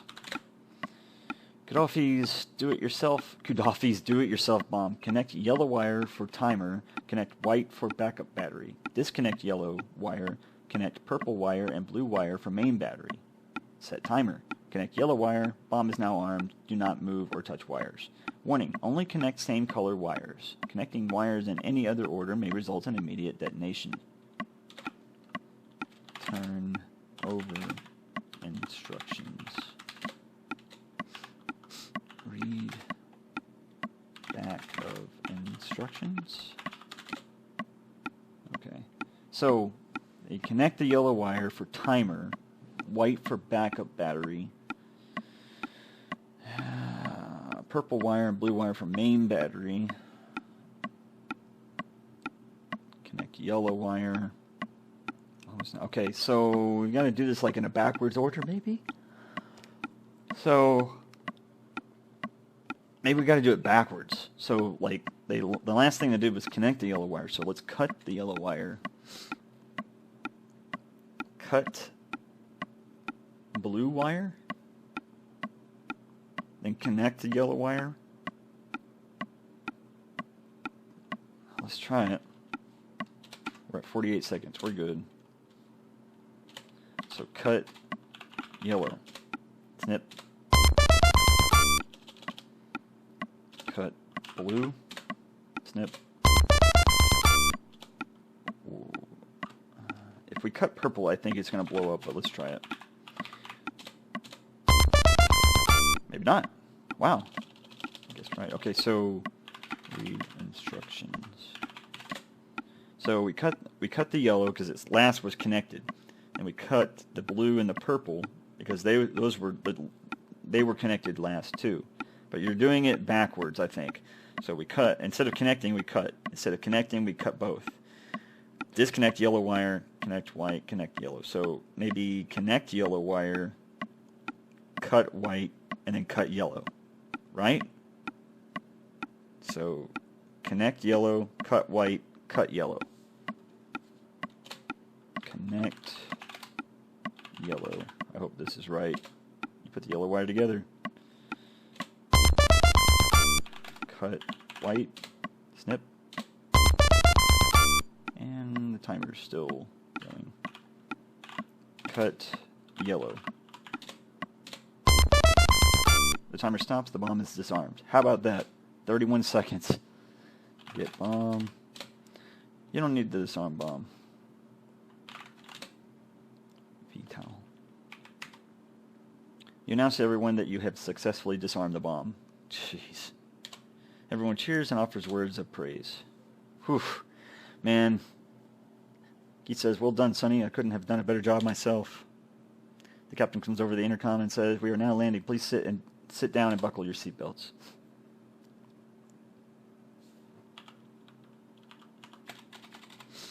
So yeah, I mean, that would suck. The captain announces we are now on the ground. Be pretty stressful. Let's get off this plane, Sonny. Keith says, I've had enough excitement for a while. The deputy sky marshal walks up and says, my, son, what in heaven's name did y'all get into here? With your heart pounding and your voice breaking, you explain in detail the events surrounding the attempted hijacking. You get the sky marshal the paper and wire clippers telling how you disarmed the bomb. The deputy sky marshal, after taking down your statement, says, well, it looks like a job well done to me, feller. Y'all go right ahead on with your business, and we'll finish cleaning up this mess. You and Keith leave the airplane and are met at the airport by Officer Jarvis Pittman. He provides you with transportation to the police station. Yee-ha-ha, let me show you what this baby can do. It's cool. Your pilot leads you and a still shaken Keith to Steelton PD's Homicide Lieutenant's office.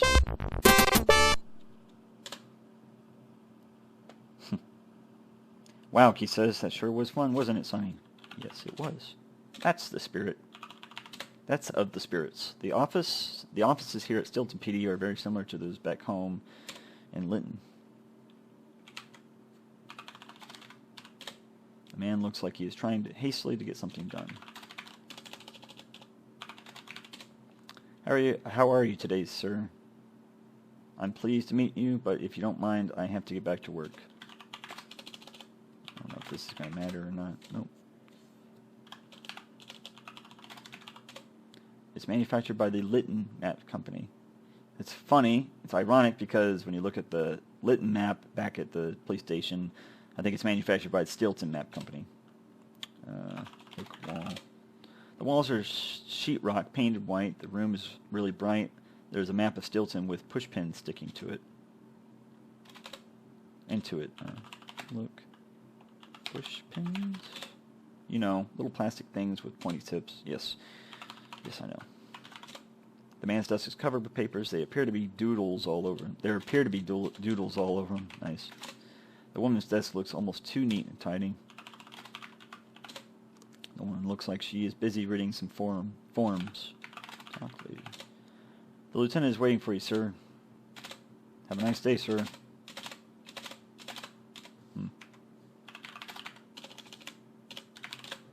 Damn it. Okay. So I guess we're going to go in there, right? The lieutenant says, come on in, the door's open. This is the lieutenant we spoke to on the phone. Wild Willie walks over, shakes your hand, and says, Detectives Bonds and Robinson, welcome to Steelton. Well, you dudes are chasing one fine, upstanding citizen, continuing, he says. It seems this punk Bains has already started his handiwork here, too. You know, the phone tap subject, Don Colby, he asks. Without waiting for a reply, he goes on to say, I hate to tell you boys this, but after putting a tap on Colby's phone, I sent an unmarked unit over to check on him. And my man found him deader than a doornail with a .32 cal hole in his head. We did manage to connect, Willie tells you, on one threatening call from Bains. I don't think it will help out. The call was traced to a payphone in our local Burt Park. I sent a man over there to have a look around, he says, but nothing was found. You boys will probably want to go over there and look around, Willie grunts, but I think you'll be spinning your wheels. Well, Willie says, I think Officer Pittman is waiting in the hall. He can drive you over to the park. Good luck, boys.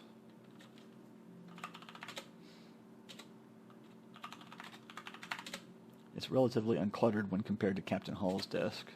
Yeah.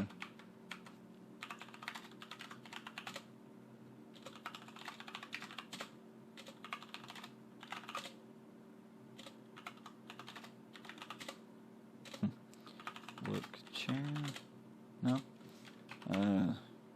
Talk, man. Come on, boys. Catch that ride to the park. Come on, guys. I told you all I know. I've got work to do now. Can't you take a hint? Get out of here. Show ID. Show mugshot. Get help.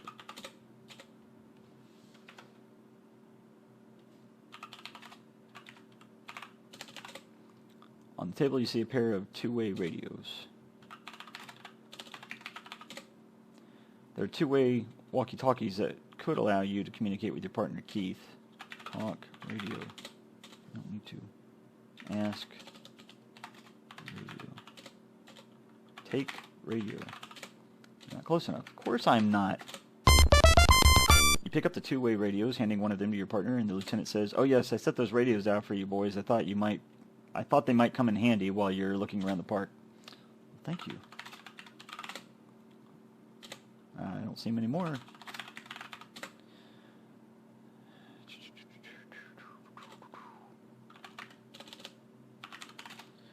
Thank you, good sir. You're welcome. Alright, so let's get going. You and Keith are driven to Burt Park by Jarvis Pittman, a 20-year veteran who looks 10 years younger than his real age. He regales you with stories of his escapades as a young patrolman. By the time you reach the park, you are beginning to wish he had retired last year. Sure enough, Officer Pittman climbs out of the patrol car and heads into the park with you, talking all the way. As you approach the park entrance, the patrol car's radio crackles. Unit S56, we have a burglary in progress at 10th and Violet. Request you respond immediately. Over. Well, boys, says Officer Pittman, I gotta go. I doubt you'll find anything, but go ahead and look around the park. Right here's the telephone booth Bains used to make that call. Call us when you need to be picked up or if you need any kind of assistance. Good luck. Keith looks around and says, I think we should split up, Sonny. Call me on the two-way if you need me. Burt Park is not unlike many other city parks around the country. The trees, lawn, and other greenery set forth a peaceful mood. It makes you think of gravity and Isaac Newton. Don't step on a crack. You gaze into the expanses of the upper atmosphere and ponder the wonder of it all. The street lamp lights the entrance to the park. It's a wooden sign with carved letters. Yep, it's a public telephone. The trees provide shade and beauty. Bush. You admire the beauty of the shrubbery, but you see nothing out of the ordinary. You see a beautiful assortment of marigolds. It's a combination bird bath and wishing well. Nothing special about it. Wait a minute, you think to yourself, I can't leave the park now. I better get back and keep looking around.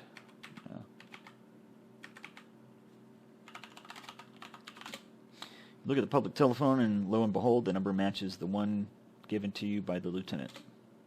Do I have my field kit? I don't think I do.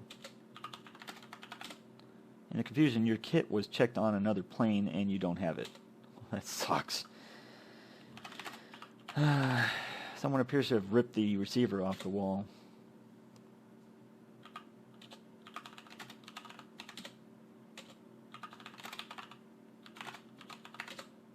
Okay.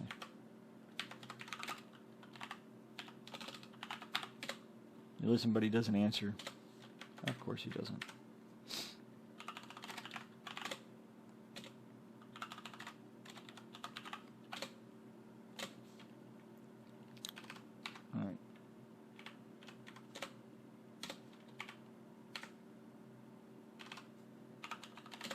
You look around this section of the park and see a beautiful pond. The little brown ducks will almost eat out of your hand. The pond really adds to the scenery, but that's all it does in this game.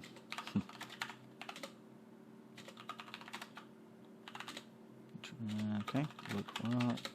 The rock is of no value to you, it's just a rock. Dirt, grass, no clues.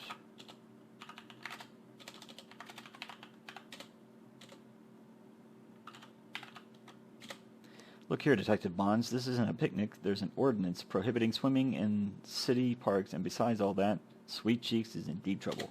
Get going. You're overwrought, Sonny. Planning a barbecue while your girlfriend's kidnapped? Come on, Sonny, where's your sense of proportion? It's pretty, but you see nothing unusual in this area of the park. You look closely at a tree, but you can't find anything that even resembles a clue. The chain link fence delineates the park's boundary? Delineates? I gotta look that up too. I've never heard of that word. Delineates, I think.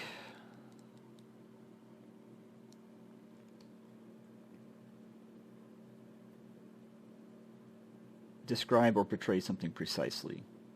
Exact position, border, boundary. I had to look it up on Google.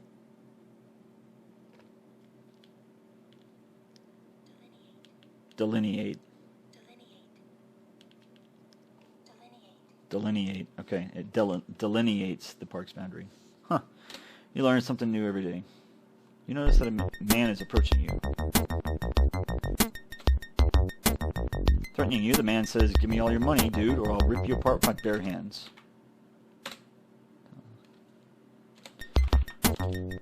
Round one. Fight!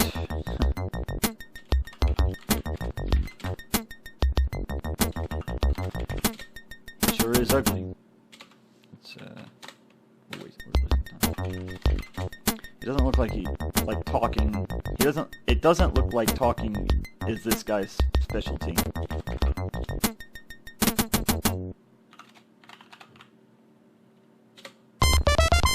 You key up your walkie-talkie and radio for help from Keith. The man sees you using the walkie-talkie. It scares him, so he runs off. Acting fast, you whip out your badge and identify yourself.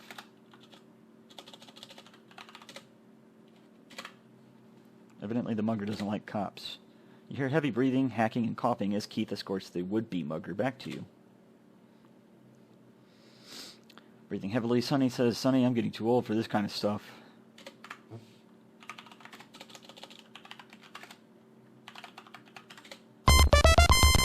Keith's already done that.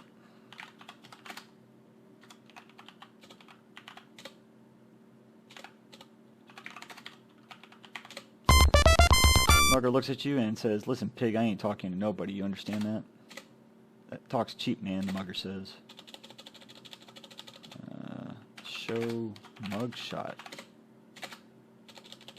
Search.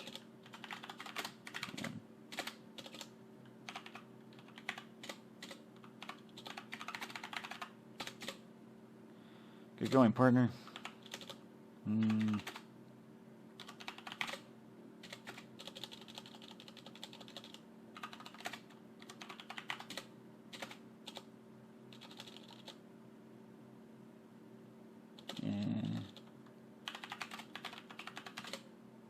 Okay, that's pretty much it. Keith pipes up and says, "I'll take our little mugger friend and turn him over to Steelton PD."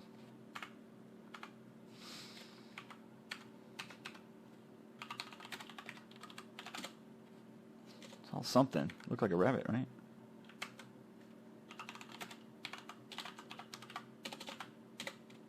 More dirt, more grass, no clues.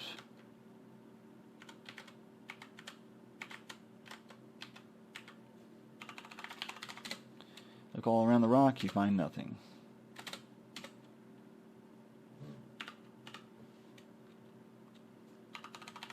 You look around and see a willow tree, flowers, and a chain link fence delineating the park boundary. Look, tree. The willow tree is beautiful. It is also a sanctuary for our feathered friends. Chain link fence marks the park boundary.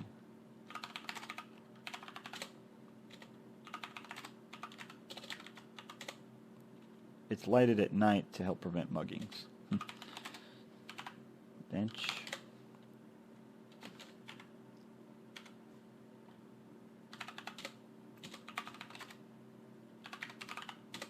There are several reasonably new redwood picnic tables in this part of the park. Was that an earthworm? Huh. Cool. The willow tree's branches cover the ground. You look, but you see nothing interesting under or behind the tree. Alright, so nothing there. Let's go this way then.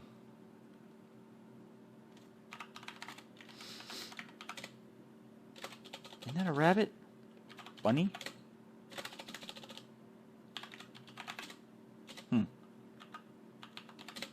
The park is pretty this time of year. The air is sweet and clear except near the manhole cover. Meteorologists tell us that it's called the sky. The fluffy white clouds remind you of the cotton balls in Marie's makeup kit. Look closely at the tree, but you can't find anything that even resembles a clue. Look all around the rock, you find nothing. Good old Mother Earth. That's about it.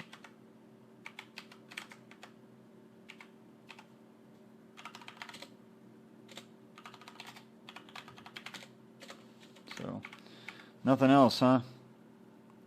But they did mention a manhole cover, so probably ought to go check that out, right?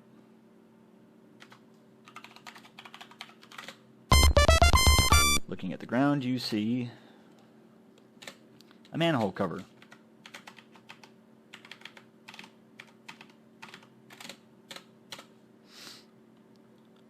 Open cover. Save it. Straining, you managed to slide the heavy cover off of the manhole. Yow, that was a close one. You better watch out that you don't fall into the open manhole. It disappears into the darkness. There's a ladder in the opening. Apparently it leads down into the Steelton Sewer System. Call Keith. The marker's gone, Sonny. What's your story? Okay, so handheld transmitter receiver, property of Steelton Police Department. That's about it. Okay, so let's go down there.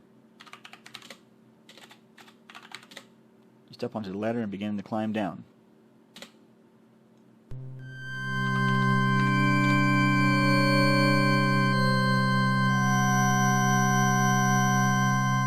You have entered the city of Steelton's underground sewer complex. The dampness and subdued light gives you an eerie feeling.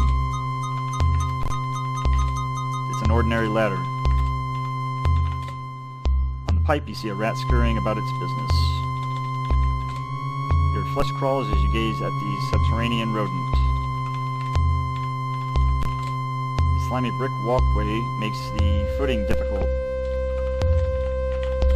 As you look into the murky fluid, you think to yourself, mercy, sakes, how nasty. The metal grate spans the sickening sewer water. One light is on, the other light is on. The ceiling of the sewer doesn't look any better than the ground. Slime, slime, slime.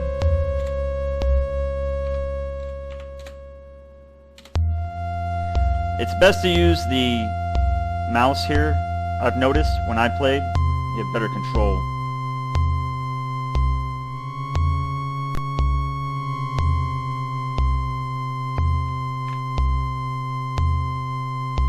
I would have my gun out.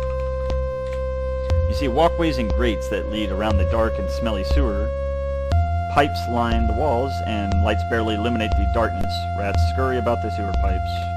You see a drain pipe on the wall. pipe looks kind of lethal.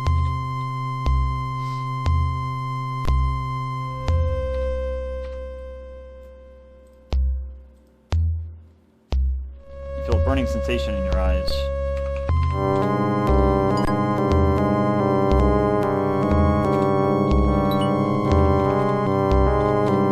A bunch of odor stifles your nostrils. Breathing becomes labored and you can't seem to get enough air. Restore.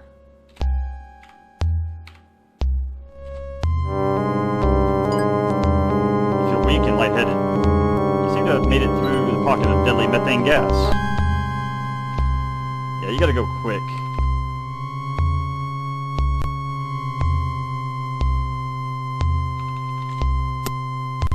Same thing. A brightly colored ladder leads to the surface.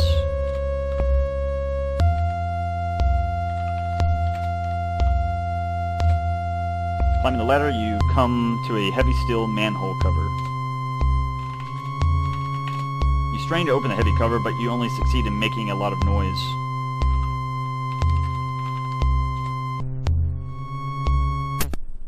Oh! Oh! Fortunately, the noise alerted Bains and you were caught by his ambush. Alright, alright.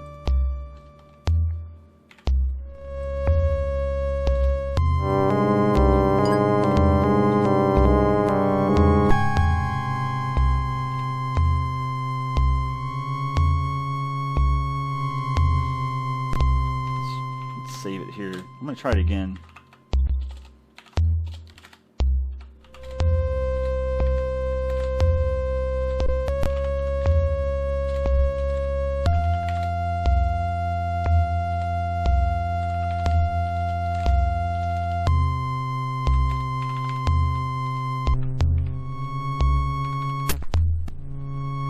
The noise you made alerted Bains, but unfortunately he missed and fled. I had my gun out, man. I had it ready.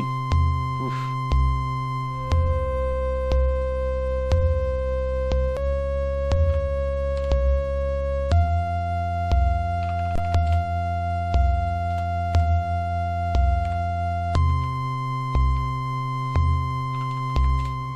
The walkways and grates that lead around the dark and smelly sewer. On the wall you see a cabinet that is closed.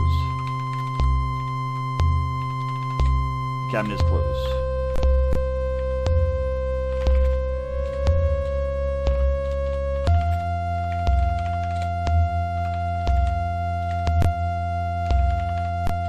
You see a gas mask in the cabinet. Take the last gas mask from the cabinet. The cabinet is empty. Your standard sewer gas mask. Cool. Cool deal. Let's save it. Doing okay so far.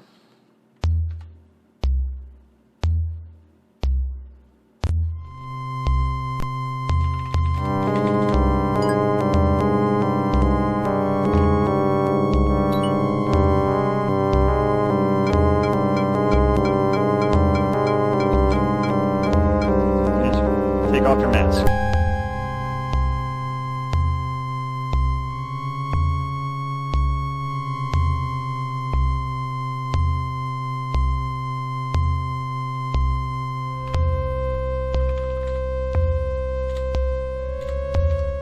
Save it again. In the ladder, you come into a heavy steel manhole cover. Strain a heavy cover, but you only seem to make a lot of noise.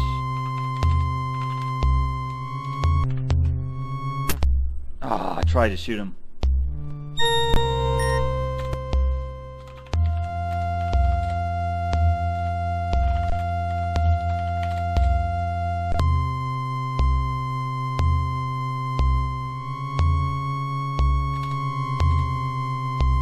Now he won't come out.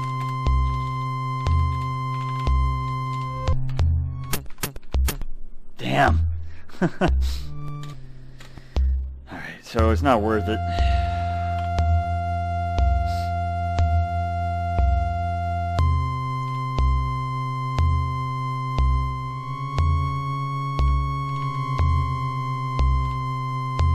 Dead end.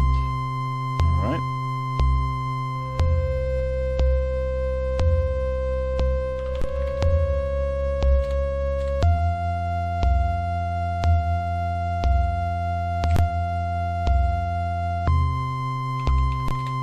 You've been in the city of Steelton's underground sewer complex. The dampness and subdued light gives you an eerie feeling. There's a door here leading to... you wonder what's behind it.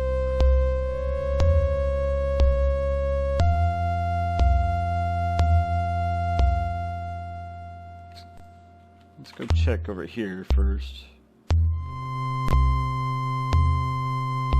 I'm curious.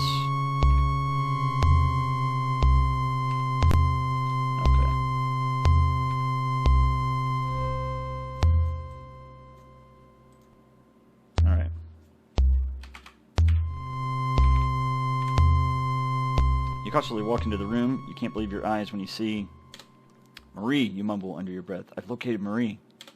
Showing excitement from seeing you, Marie struggles against her restraint.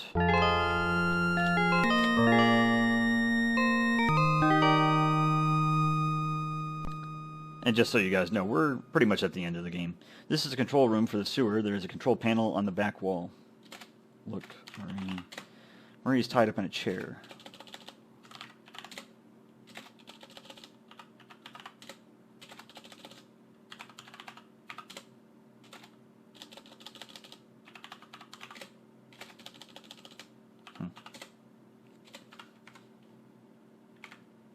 Marie squirms excitedly in her chair as you approach. She says, mumble, mumble.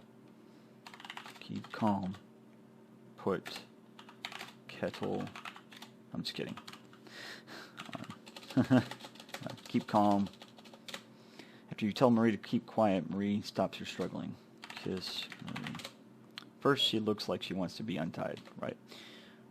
Check Marie. Talk. Untie. Right. You nervously struggle with the rope. Finally, you loosen her bonds and set her free. She whispers in your ear about how happy she is to see you. Then she smothers you in her lipstick. Nervous and trying to stay as quiet as possible, Marie whispers, "Please, Sonny, let's get out of here before he comes back. Before he comes back." The sound of approaching footsteps interrupts your plans, and Marie says, "Oh my God, he's coming back." Continuing, she says, "Sonny, you must hide."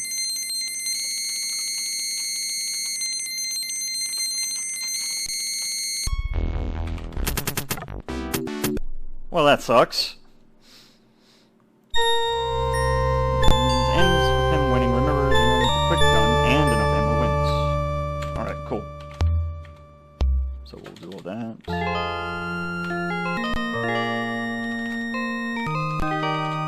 You're a police officer, not a sanitation engineer. Nice.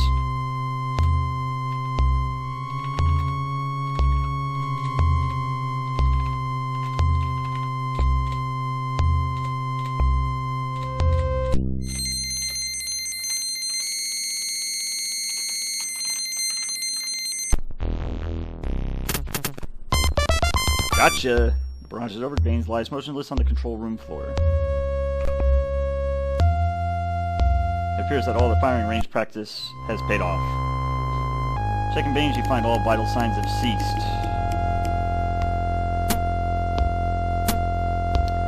You view Bains in his deceased state. Deep down inside, you kind of feel sorry for him. The reality, however, is that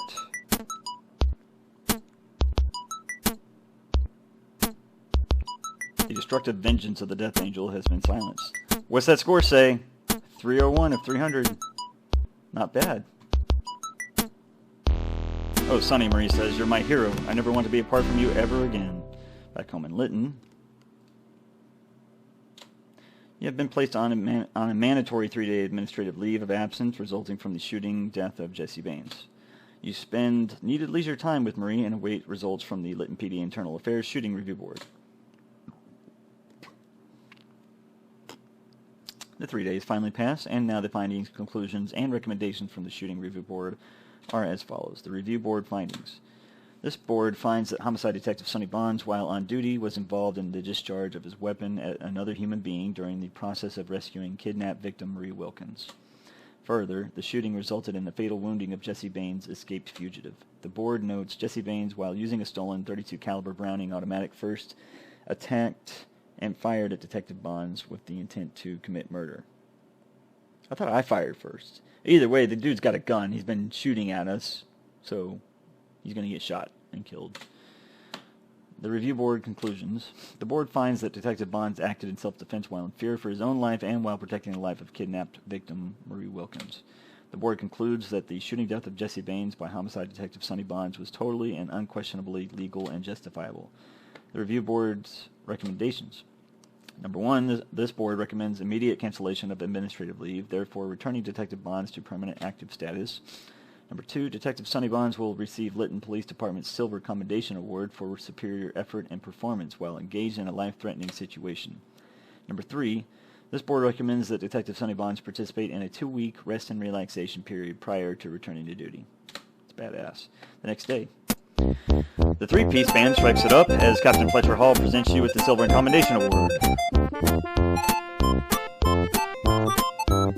He stands proudly by your side as the band plays on.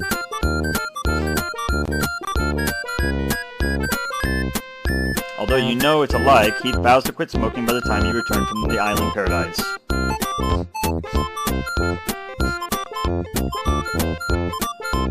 Since this is a special occasion, you wonder why the captain can't quit slurping, licking, and smacking ice cream long enough to get you out of here.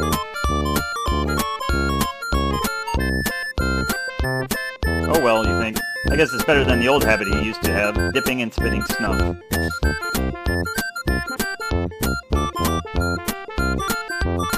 With congratulations over and the award ceremony out of the way, you board the plane, then...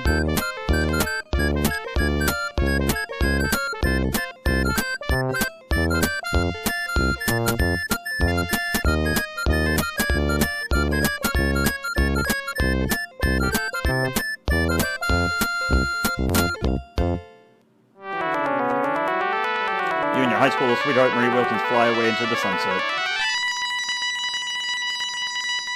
While high in the sky, bound for the warm, emerald-clear waters of the Bahamas, you ask Marie, you say, will you marry me? With tears of joy flowing, Marie answers, yes.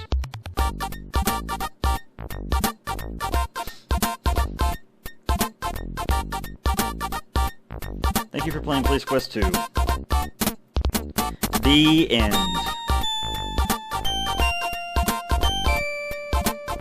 Huh, I didn't remember it actually saying that. I thought it did. That's funny. I just said it on my own. Cool.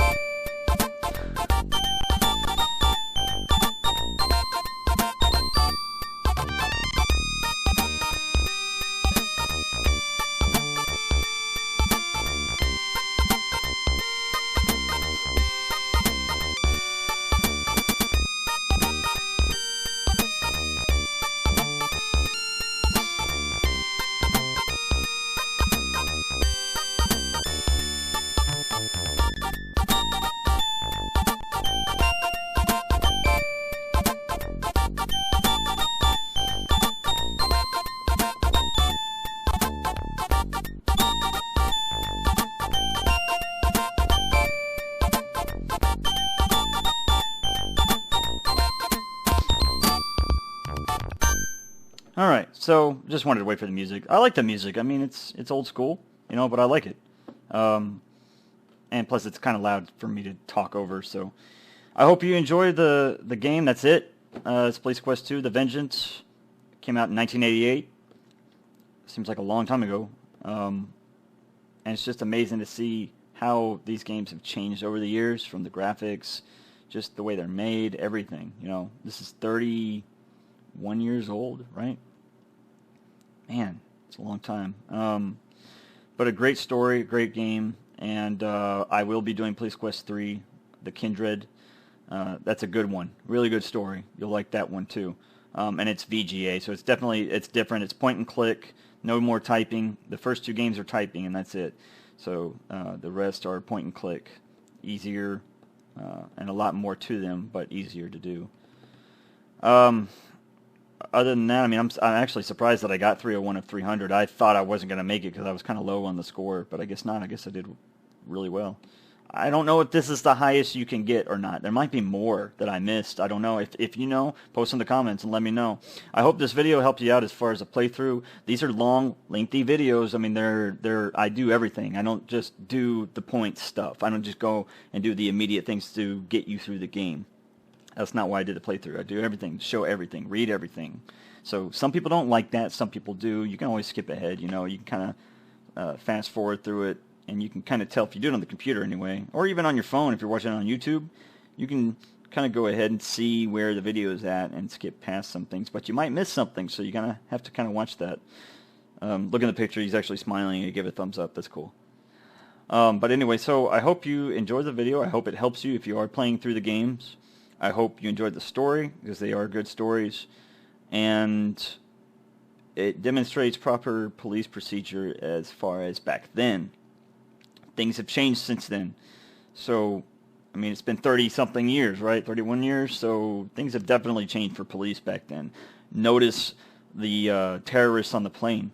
That was possible up to the year 2000.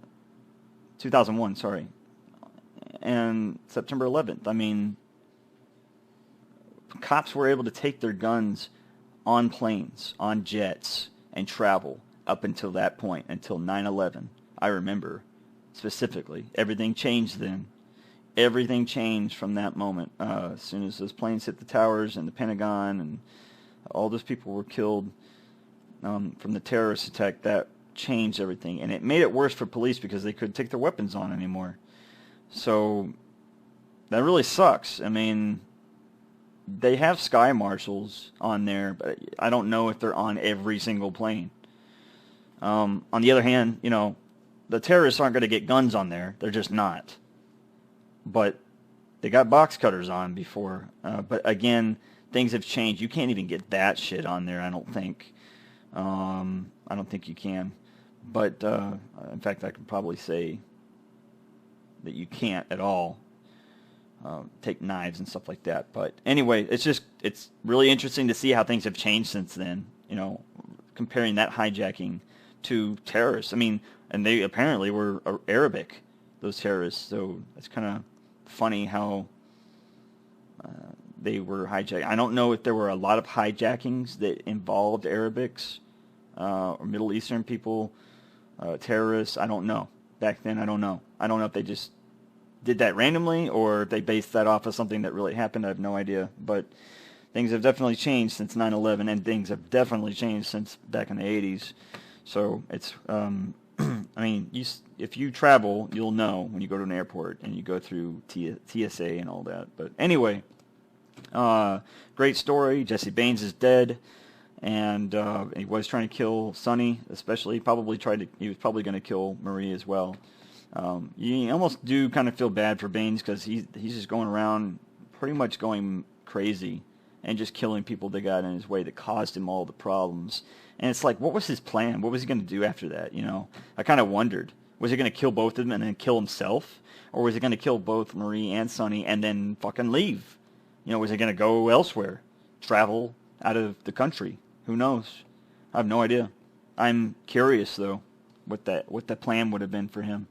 I think he's based off of somebody for real, though, that involved California Highway Patrol Jim Walls, because there was somebody that threatened his life. There's a story on it somewhere. So Bains is loosely based off of that person, I think. I don't think there was anything like this as far as kidnapping and all that, but I could be wrong. I don't think I've read the whole story, but I do remember seeing that part. Anyway, I'm going to wrap it up here, so I hope you enjoyed the video. I hope it helps you out. If you liked the video, if it did help you, give it a thumbs up. If you didn't like it, give it a thumbs down. If you want to see more videos like this in the future, go ahead and subscribe to my channel. And if you want to be notified of when I post new videos, hit the bell icon so you get notifications. All right? So I will see you on Police Quest 3 and any other videos that I post. And that's about it. enjoy the rest of your day or night or whatever time it is. Thanks for watching the videos, and I'll see you in the next one.